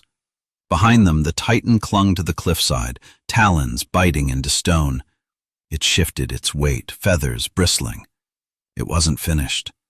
It wanted the humans below, broken and helpless. But the ridge held barely. For now. The scout motioned for silence. Everyone crouched low as the Titan's shadow drifted across the plateau. The giant bird circled, scanning every bush, every rock, every twitch of movement. The other eagles followed, swooping in wide arcs. Their sharp cries shattered the air like splintered bone. The tribe could not stay here. The ridge could collapse at any moment, but moving meant exposing themselves to the sky. The scout scanned the terrain. The plateau curved sharply to the left, leading toward a series of broken boulders that leaned together like collapsed pillars. A narrow gap between two stones formed a triangle of shadow just large enough for a human to squeeze through. If they could reach it, they might find cover, maybe even an entrance to another ravine. He pointed. The hunters nodded. They began moving on their stomachs, inching across the stone. The children copied them, trembling but silent. Every sound felt amplified under the open sky. Every breath felt like a risk. A small rock slid beneath one woman's elbow and clattered down the ridge. Instantly, a smaller eagle screamed and dove. Its body cut through the air like an arrow. The scout seized the nearest child and flattened himself against the earth as the bird streaked past overhead. Its talons scraped the stone so close that sparks flashed from the impact. A second dive would kill someone. The Titan moved next, tilting its wings, shifting into a downward glide. The scout had only moments. He grabbed a handful of dry grass, twisted it into a tight bundle, and struck it against a rock. The friction brought a faint ember to life, a breath of orange in the wind. He cupped it with both hands, blowing gently, just enough for a thin thread of smoke to rise. Not fire, not flame, but smoke, sharp, stinging, irritating. The Titan faltered in mid-glide, shaking its head as the smoke drifted upward. The smaller eagle veered away in confusion. Smoke disrupted their vision more than flame itself. The tribe used the opening to sprint.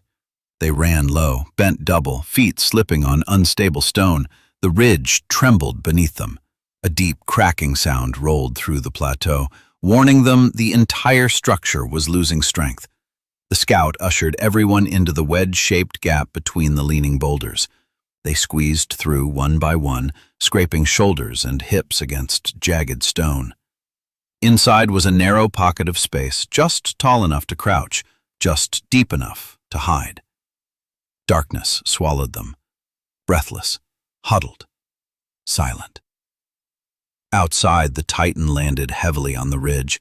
The cliff shook with the impact. Stone fractured, sending large chunks tumbling into the valley below. The Titan paced, furious, its head jerking from side to side as it searched for the humans it knew were nearby. The juvenile screeched from above. The smaller adults circled, skimming the plateau with low passes. They knew prey hid somewhere within the rock formation. The humans held their breath. Minutes stretched like slow-moving roots. The Titan approached the boulders, its massive head lowered, its pupil narrowed to a razor-thin slit. It scanned the cracks, sniffing for heat, sound, movement. A child whimpered softly. The scout's hand flew over the child's mouth at lightning speed, muffling the sound. But it was too late. The Titan shifted, stepping closer. Its talon reached forward, scraping along the stone, testing the opening. The humans pressed deeper into the shadows, backs scraping cold stone. The Titan's beak entered the gap. It opened and closed slowly, jaws grinding. The sound echoed through the hollow space like the clacking of enormous bones. The beak scraped the stone, widening the entrance by a finger's width. Just one more push. The ridge groaned again. A massive crack split the air. A sheet of rock loosened above the Titan's head. The Titan jerked back as an entire slab of stone tore free from the ridge and crashed down, sending dust and shattered debris across the plateau. The Titan stumbled, wings flaring. More stone shifted. The ridge was collapsing. The boulders above the humans trembled violently. Pebbles and dust fell in a rain of danger. Mothers clutched their children. Hunters braced the rock with their shoulders, though they knew it was hopeless. The ridge gave one final, catastrophic shudder, and with a thunderous collapse, the entire cliffside began to fall, hurling humans and eagles alike into a chaos of breaking stone and screaming sky. The world became sound and stone. The ridge collapsed in a roaring avalanche, swallowing light, sky, and breath in one violent sweep. The humans tumbled with the falling rock, rolling and crashing through clouds of dust. Sharp edges scraped skin. Heavy slabs thudded inches from skulls. The scout wrapped his arms around the nearest child, twisting mid-fall to shield them from the worst of the debris. A boulder slammed into his shoulder, numbing his arm instantly. The ground hit them with brutal force. For a long moment, everything was still. No cries, no screeches, just drifting dust and the faint crackle of settling stone. Then came the pain. Groans, gasps, the sound of bodies shifting under rubble. Mothers calling their children's names.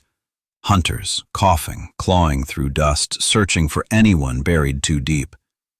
The scout pushed himself upright, spitting grit. His ears rang, his vision flickered.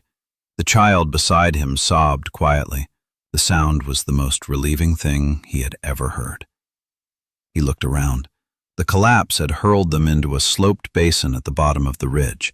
Jagged rock walls rose around them like broken teeth.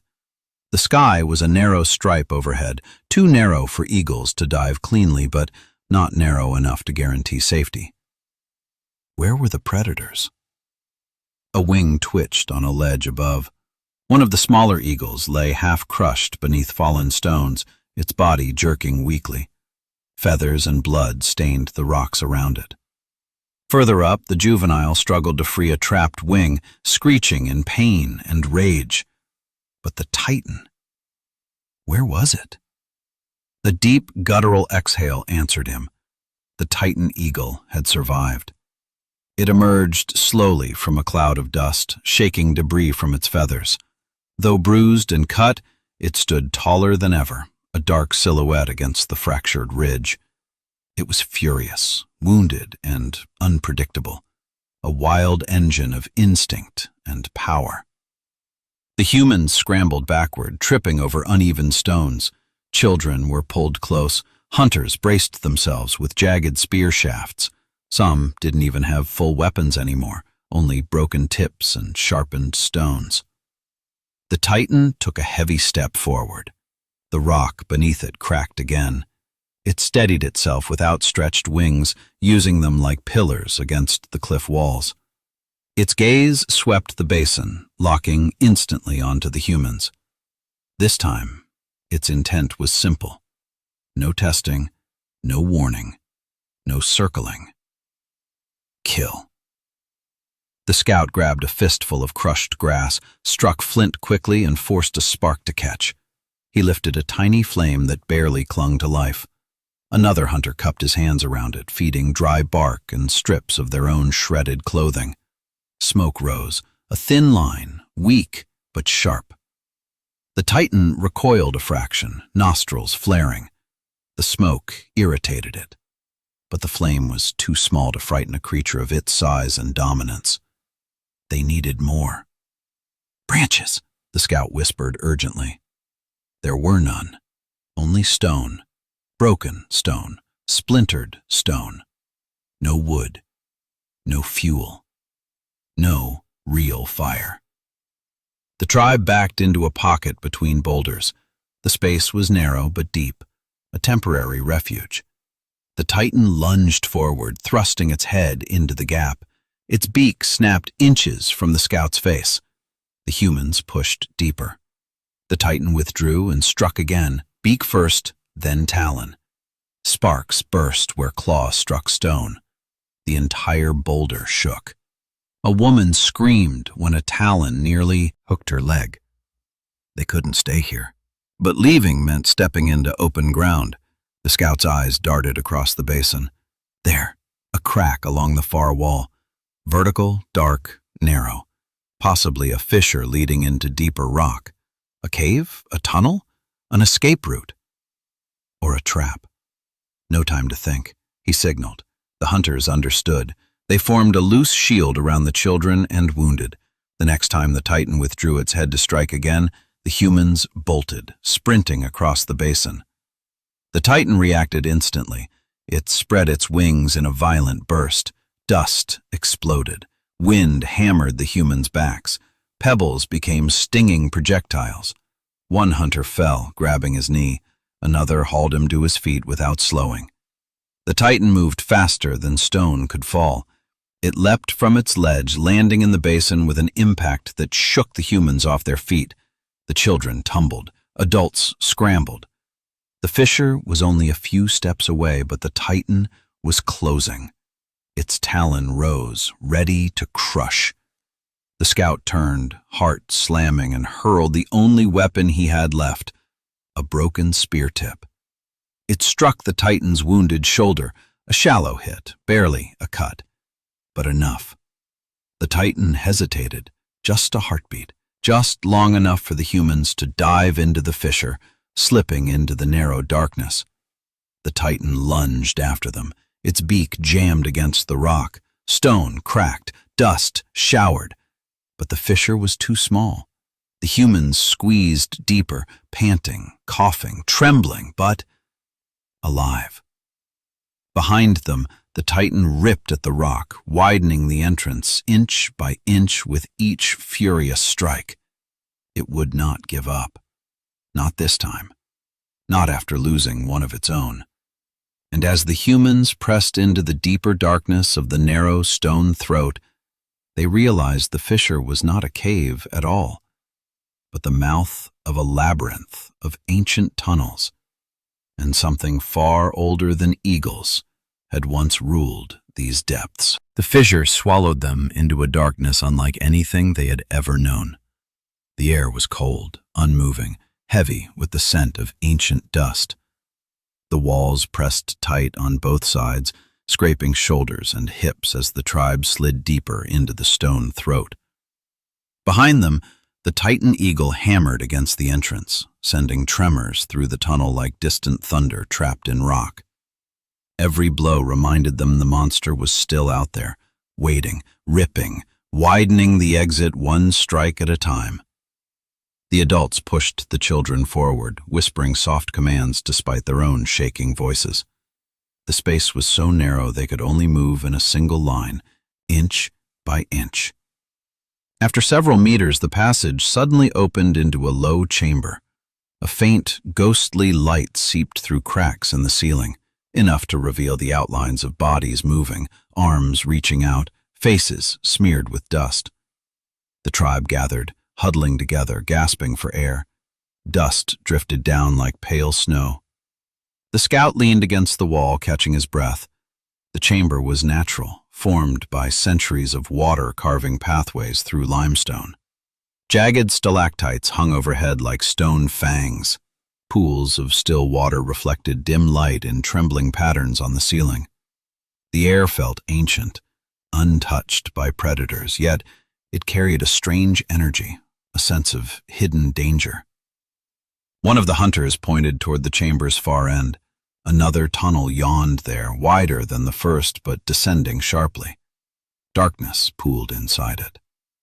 The walls around the entrance bore deep scratches, not from eagles, not from humans. Something had dragged stone long ago. The scout approached slowly. He brushed his fingers across the marks. Too wide for claws, too thick. A scraping force repeated over time. It felt less like an animal's attack and more like the movement of something pushing through the passage repeatedly over generations. Whatever had lived here was large, very large. He stepped back, pulse quickening. They had escaped the sky only to enter a place that belonged to something else. The tribe murmured anxiously. They could hear the Titan eagle outside, its fury muffled but powerful. The scraping of beak and talon against rock echoed faintly down the tunnel. The entrance would not hold forever. The bird was widening it. Stone gave way slowly, but inevitably. They needed to move deeper. The scout signaled for silence, then motioned for the tribe to follow him into the sloping passage. Their footsteps echoed softly. The children clung to the adults, eyes wide in the dimness. The air cooled further. Droplets of water fell from the ceiling, striking stone with hollow taps. As they descended, the light from the upper chamber faded. Shadows thickened, swallowing everything but the faint glimmer of wet rock. The walls pulsed with their torchless breaths. Then the passage opened again, this time into a much larger cavern. The ceiling soared high above them, supported by massive pillars of stone formed by dripping water over thousands of years. The cavern floor dipped downward in uneven terraces. On the far side, a dark pool stretched quietly, its surface so smooth it looked like obsidian. But what stole everyone's breath was the pile of bones scattered near the pool. Huge bones, thick bones, split bones. Not the remains of humans, not deer, not small prey. These were the bones of massive birds. Hundreds of them. Skulls with hooked beaks larger than a man's torso. Wing bones spanning wider than any eagle they had faced. Talons curved like sickles scattered across the floor. The children whimpered. Even the adults recoiled. This cavern was not just a tunnel, it was a graveyard. A place where giant eagles had come to die, over centuries, perhaps millennia. Natural traps, old age, battles, accidents, all of it ended here, in this stone crypt. The scout knelt, examining a skull half buried in sediment. Deep grooves crossed its surface. Claw marks, yes, but not from another eagle. The pattern was wrong. These marks were blunt, crushed, as though something had smashed the skull with brute force. Something enormous. He looked to the pool. Its water was too still, too silent. The surface did not ripple even when stones fell from above. A chill slid down his spine. This place was not empty. A low vibration trembled through the cavern floor. The tribe froze. The vibration came again, stronger. Not the Titan eagle outside, not footsteps, not wings. Something deep beneath the pool. Something big. Something waking. One hunter stepped back, whispering a warning. His voice echoed faintly, bouncing across the cavern and returning distorted, as if another voice whispered back. The vibration surged into a soft rumble. Dust fell from the ceiling, bones shifted, the water trembled. Then from the passage behind them, a fresh scream echoed. The Titan eagle's cry, closer now, much closer than it should have been. It had forced its way deeper. The stone barrier had broken. The tribe panicked. They turned to run toward another side passage, any way out, but the scout remained still, staring at the black pool as the water bulged upward in a slow, unnatural swell. Something massive rose just beneath the surface, something older than the eagles, older than the valley. And as the water split with a deep, ancient roar, the humans realized they were not alone in the labyrinth. Something colossal had awakened beneath the earth, and it was hungry. The water bulged again, slow, heavy, like something vast pressing upward from the darkness below. Ripples expanded in silent rings. Bones near the pool vibrated softly, clattering against each other. The tribe backed away, eyes fixed on the trembling surface, every instinct screaming danger. A deep, thunderous exhale rolled through the cavern, not like an eagle, not like any bird. This sound came from lungs larger than a human's entire body.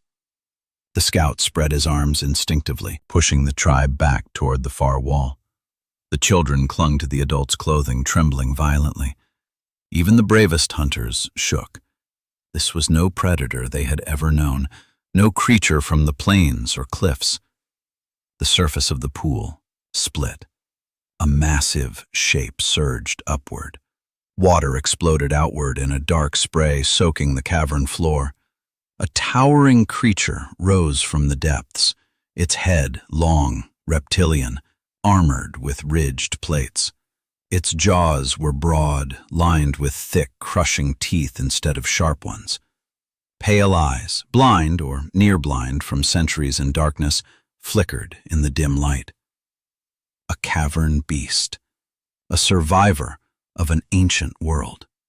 Its huge neck arched upward, shedding water in heavy sheets. The beast's breath came out as a wet, rumbling growl that vibrated the stone pillars. As it lifted itself higher, its powerful forelimbs dug into the muddy shelf beneath the pool, revealing claws built not for slicing, but for gripping and smashing. This creature had been feeding on giant eagles for generations. The tribe stumbled backward as the beast's head swung toward them. It sniffed the air, deep, heavy breaths that sucked dust inward. Its pupils tightened. Human scent. Fresh, weak, wounded. Outside the cavern, the Titan eagle screamed again, so close now that dust fell from the ceiling in thin streams. The echoes of its wings mixed with the beast's breathing, creating a terrifying chorus of sound. The scout understood in an instant. The Titan hadn't been fully chasing them. It had been following the trail of its wounded kin, a trail that led straight to this beast's lair. The eagle wasn't hunting humans. It was coming for revenge. The cavern trembled as the Titan forced itself deeper into the labyrinth. The scraping of beak and talon against stone grew louder, a violent rhythm tearing down the passage. Soon it would reach the chamber, and then predator and monster would meet. The scout's eyes darted around the cavern. There, along the far wall, a slanted path, half collapsed, leading to a narrow shelf above the pool. If they climbed it, they might reach an upper tunnel branching off. He signaled. The tribe moved. They scrambled toward the incline, hands slipping on wet stone. The hunters lifted the children first, passing them upward. The cavern beast turned sharply at the sound of splashing and scrambling limbs. Its jaw opened slowly, revealing crushing teeth designed to crack giant bones. A low growl rumbled from its chest. Then it lunged. The creature surged out of the pool with startling speed. Its forelimbs slammed onto the stone shelf, claws shattering rocks. The tribe screamed, scattering as chunks of stone flew across the chamber.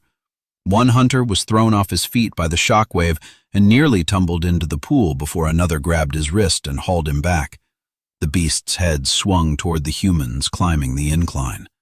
The scout hurled a rock at its face, not to hurt it, but to distract it. The stone bounced off its armored snout with a dull thud. The creature blinked once, confused, then snapped its jaws shut around the place where the scout had been standing a heartbeat earlier. The air cracked from the force. The scout rolled away and sprinted toward the incline. The beast followed, dragging half its massive body out of the water. Each step shook the cavern. Then, a scream tore the air apart. The Titan eagle burst into the chamber. Dust exploded from the ceiling, bones scattered. The cavern beast froze, its head whipping toward the new challenger. The Titan's wings filled the chamber like storm clouds, its eyes blazing with fury. The two monsters faced each other, air against earth, talon against crushing jaw, ancient hunter against ancient survivor. The tribe didn't wait. They climbed, scrambled, dragged each other upward. The beast lunged at the Titan. The Titan struck with its talons. Stone shattered, water sprayed. The cavern roared. The humans reached the upper shelf just as the Titan slammed the beast's head into a pillar, cracking stone into fragments. The cavern beast retaliated with a crushing bite to the Titan's wing. Feathers burst, blood splattered across the chamber floor. The scout pushed the final children through a narrow opening in the upper wall. The adults followed. The cavern shook violently as the two Titans clashed below, each blow a threat to the entire structure. The scout was the last to climb. He looked back one final time. The Titan eagle, drenched in blood and water, struck downward with all its weight. The cavern beast rose to meet it, jaws open. The chamber's ceiling split. A fissure raced across the stone above them. The scout pulled himself through the opening, and at that exact moment, the entire cavern floor collapsed, swallowing the battling giants into darkness, leaving the humans scrambling into a twisting tunnel with no idea where it would lead next. The tunnel twisted sharply upward, forcing the tribe to climb on hands and knees. Behind them, the cavern's collapse echoed like distant thunder trapped under layers of stone. Dust chased them through the passage in choking waves. Every few steps, the ground trembled, aftershocks from the titanic battle far below. The children coughed, clinging to their parents. Hunters pushed from the rear, urging everyone forward. No one dared look back into the darkness. The scout led the climb, his fingers searching blindly for holds in the uneven rock. His lungs burned from dust. His shoulder throbbed where the boulder had struck him earlier.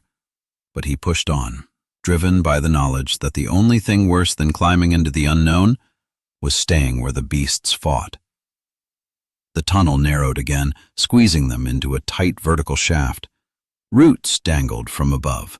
Moist earth coated the walls. The air grew slightly warmer, carrying the scent of vegetation rather than stone. That was good. An exit was near. But the shaft was steep. Too steep. The adults formed a chain, bracing themselves while lifting the children upward. Hands scraped raw, knees bled, sweat mixed with dust dripping into eyes. Above them, faint light flickered, a small circle, pale and trembling. The sky. The scout's heart leapt. After all the underground horrors, they might escape back into open air. But open air meant the eagles were waiting. He hesitated only a heartbeat. Staying below was death. Staying meant becoming prey to whatever else lived in the labyrinth. The only hope lay above. They climbed. The shaft widened into a narrow crack. Sunlight poured through it, harsh after so much darkness. When the scout reached the opening, he shielded his eyes and pushed aside loose earth until a hole wide enough to crawl through appeared. One by one, the tribe emerged into the light and froze. They were halfway up a mountainside. Below them stretched a deep valley carved by ancient rivers, filled with mist and shimmering heat. Above them towered sheer cliffs streaked with white mineral veins. The sky overhead blazed with midday light. And circling high above the valley, far too high to dive yet unmistakable, were two massive eagles. Not the Titan, not the juvenile. These were different. Their silhouettes were broader, wings rough-edged with age. Their calls were deeper, carrying far across the valley. Elders, ancient survivors of the same lineage. The collapse below had shaken the ground for kilometers. These sky titans had heard it. They were searching, hunting for whatever had caused the chaos. The scout pressed the tribe low, urging them against the mountainside. They crawled along a narrow ledge, staying in the shadow of overhanging stone. The mountain wall shielded them from direct sight, for now. But they needed shelter, a cave, a crevice, anything. Humans could not outclimb eagles. They could only hide. The scout scanned the cliff face. There, a crack further along, the ridge, wide enough for several adults to fit. He signaled. The tribe crept toward it, careful not to slip. The drop below was deadly. Halfway there, a loose stone tumbled from beneath an elder's foot. It bounced once, then sailed into the valley. The faint clatter echoed upward, and the eagles heard it. Both birds stopped circling.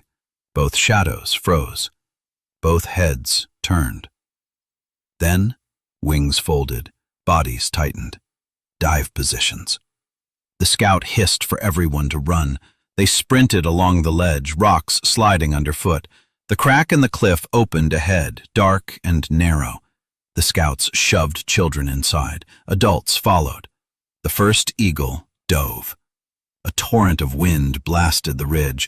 The bird passed so close its talons gouged stone, sending chips flying. The tribe pressed flat against the wall. The eagle soared up again, banking sharply for another pass. The second eagle dove lower, slower, scanning for movement. The scout grabbed a sharp stone, struck it against another, and sparked a tiny flame. Dry mountain moss caught fire instantly. Smoke rose, thin but potent in the clear air. The diving eagle flinched mid-flight, veering away from the smoke. Its wings skimmed the cliff, scattering dust. The tribe squeezed deeper into the crack. The scout stayed at the entrance, waving the smoldering moss to keep smoke flowing. The eagles circled again, frustrated. But the smoke was fading, and the ledge outside was covered in loose stones stirred by the dives, too unstable to hold long. The scout crawled deeper, joining the tribe. The crack narrowed further inside, but continued into darkness, a tunnel leading upward and inward. They followed it, slow, careful, breathing together. Above them, the eagles screeched in fury, their cries echoing down the mountainside. Inside the tunnel, the air cooled. Stone swallowed their footsteps. Darkness wrapped around them again. The passage forked. Left, narrow, sloping downward. Right, wide, rising into blackness. The scout hesitated. Their last choice in the labyrinth had thrown them into a cavern of monsters. This choice had to be right. He placed his hand on the stone floor. The right passage carried a faint current of air, warm, dry, alive, toward the surface, toward safety. He pointed right. They moved. But as they climbed, a faint vibration pulsed through the stone. Not from eagles, not from collapsing caverns. Something else. Something above them. Something on the mountain. Something waiting at the end of the tunnel. And when the humans rounded the final bend, they stepped into the domain of the oldest predator yet, one that even the Titan eagles feared. The tunnel rose sharply, forcing the tribe to climb on all fours. their palms pressed against cold stone polished by centuries of wind slipping through unseen cracks. The air here was dry, so dry their throats burned with each breath, but it carried a scent unlike the caverns below. Warm earth, old dust, and something strangely familiar. A predator's scent. The scout slowed. He raised a hand, signaling absolute silence. Even the children felt the shift. Something ancient hung in the air, heavier than stone, more frightening than the titans of the sky. They rounded the final bend and emerged into a vast plateau carved into the mountainside, an open shelf of flat rock bathed in blinding sunlight. But the plateau wasn't empty. At its center lay the mummified remains of a colossal beast, something with the skeleton of a giant carnivore and the feathers of a prehistoric bird.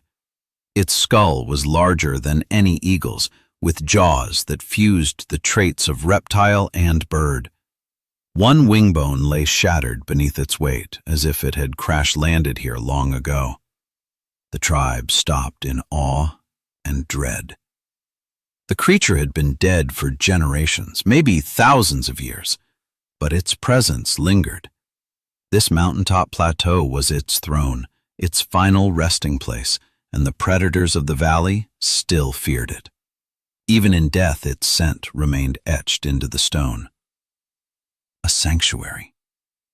The scout realized it at once. This was why the eagles did not dive too close. This was why their dives had been erratic, shallow, uncertain. They hovered on the edges of the plateau but never truly crossed the invisible boundary. This place was sacred, feared, untouchable. The tribe moved cautiously toward the dead giant. Bone towers curved upward like ribbed arches. Its spine lay twisted in a final, violent contortion. The scout ran his finger along a talon the size of his forearm. It was cold, smooth, hardened like fossilized stone. One of the hunters pointed to deep gouges across the plateau, scratches left by eagles, by smaller beasts, by things trying to claim space here but never daring to stay long. This place was a graveyard, but also a refuge, a dominion of something that had ruled long before the sky predators. The humans gathered in the shadow of the great skeleton. For the first time in days, no threat approached from above. No wings cut the sky, no screech pierced the air.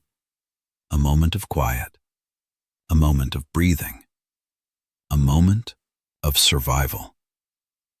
But it was not over. The scout approached the edge of the plateau and looked down into the valley. Far below, the elder eagles circled restlessly. They had not given up. They were searching for another path upward. The Titan eagle was nowhere in sight, perhaps buried beneath the collapsing caverns, perhaps injured, perhaps alive and climbing another ridge even now. Humans were not free. They were merely hidden. He turned back, eyes scanning the plateau for shelter, a cave, anything. And he found it. Behind the ribcage of the ancient creature was a narrow slit in the stone, another tunnel, but different from the labyrinth below. This one rose sharply and glowed faintly with golden light. Sunlight. An exit. He gestured for the tribe. They crept toward the opening, stepping carefully between bones the size of tree trunks. The entrance narrowed, forcing adults to turn sideways. Children slipped through easily. The scout lingered, glancing one last time at the valley. A chill crawled up his spine. The elder eagles were ascending, not diving, climbing the air current, rising level with the plateau, their wings spread wider, adjusting to thinner air. They screeched, not in hunger, but in warning. They sensed the humans escaping. They sensed the border of the ancient predator's domain weakening with time and wind. The tribe moved faster. The tunnel behind the skeleton was warm, glowing, steep, but passable. The walls shimmered with mineral crystals that reflected sunlight from above. The further they climbed, the warmer the air became. Fresh wind brushed their faces. Freedom was close. They emerged onto a second ridge, one higher, narrower, crowned with wind-bent trees and red stone. From here, the valley below looked distant, small, detached from the nightmare they had survived. The humans gathered, breathless, trembling. For the first time, the sky above was empty. No wings, no shadows, only vast, brilliant blue. The scout raised his gaze slowly. He exhaled, a long, shuddering breath that carried days of terror away from his chest. The tribe had survived the titans of the sky, survived the labyrinth of stone, survived ancient beasts awakened by accident. They had crossed the valley of predators. They had endured what no one before them had. But survival was not victory. To live, they had to keep moving, across new lands, through new dangers, guided by memory and fear and the instinct older than language. The scout looked at the children, dust-streaked, shaken, but alive. He looked at the adults, scarred, wounded, but unbroken. He looked at the horizon, endless, unknown, waiting. And in that moment, he understood the truth. Humans would never rule this world by strength or claws or wings. They would rule by surviving it. And as the tribe stepped forward into the blinding light of a new land, the great eagles circled far behind, watching, learning, remembering, knowing that one day, sky and human would meet again.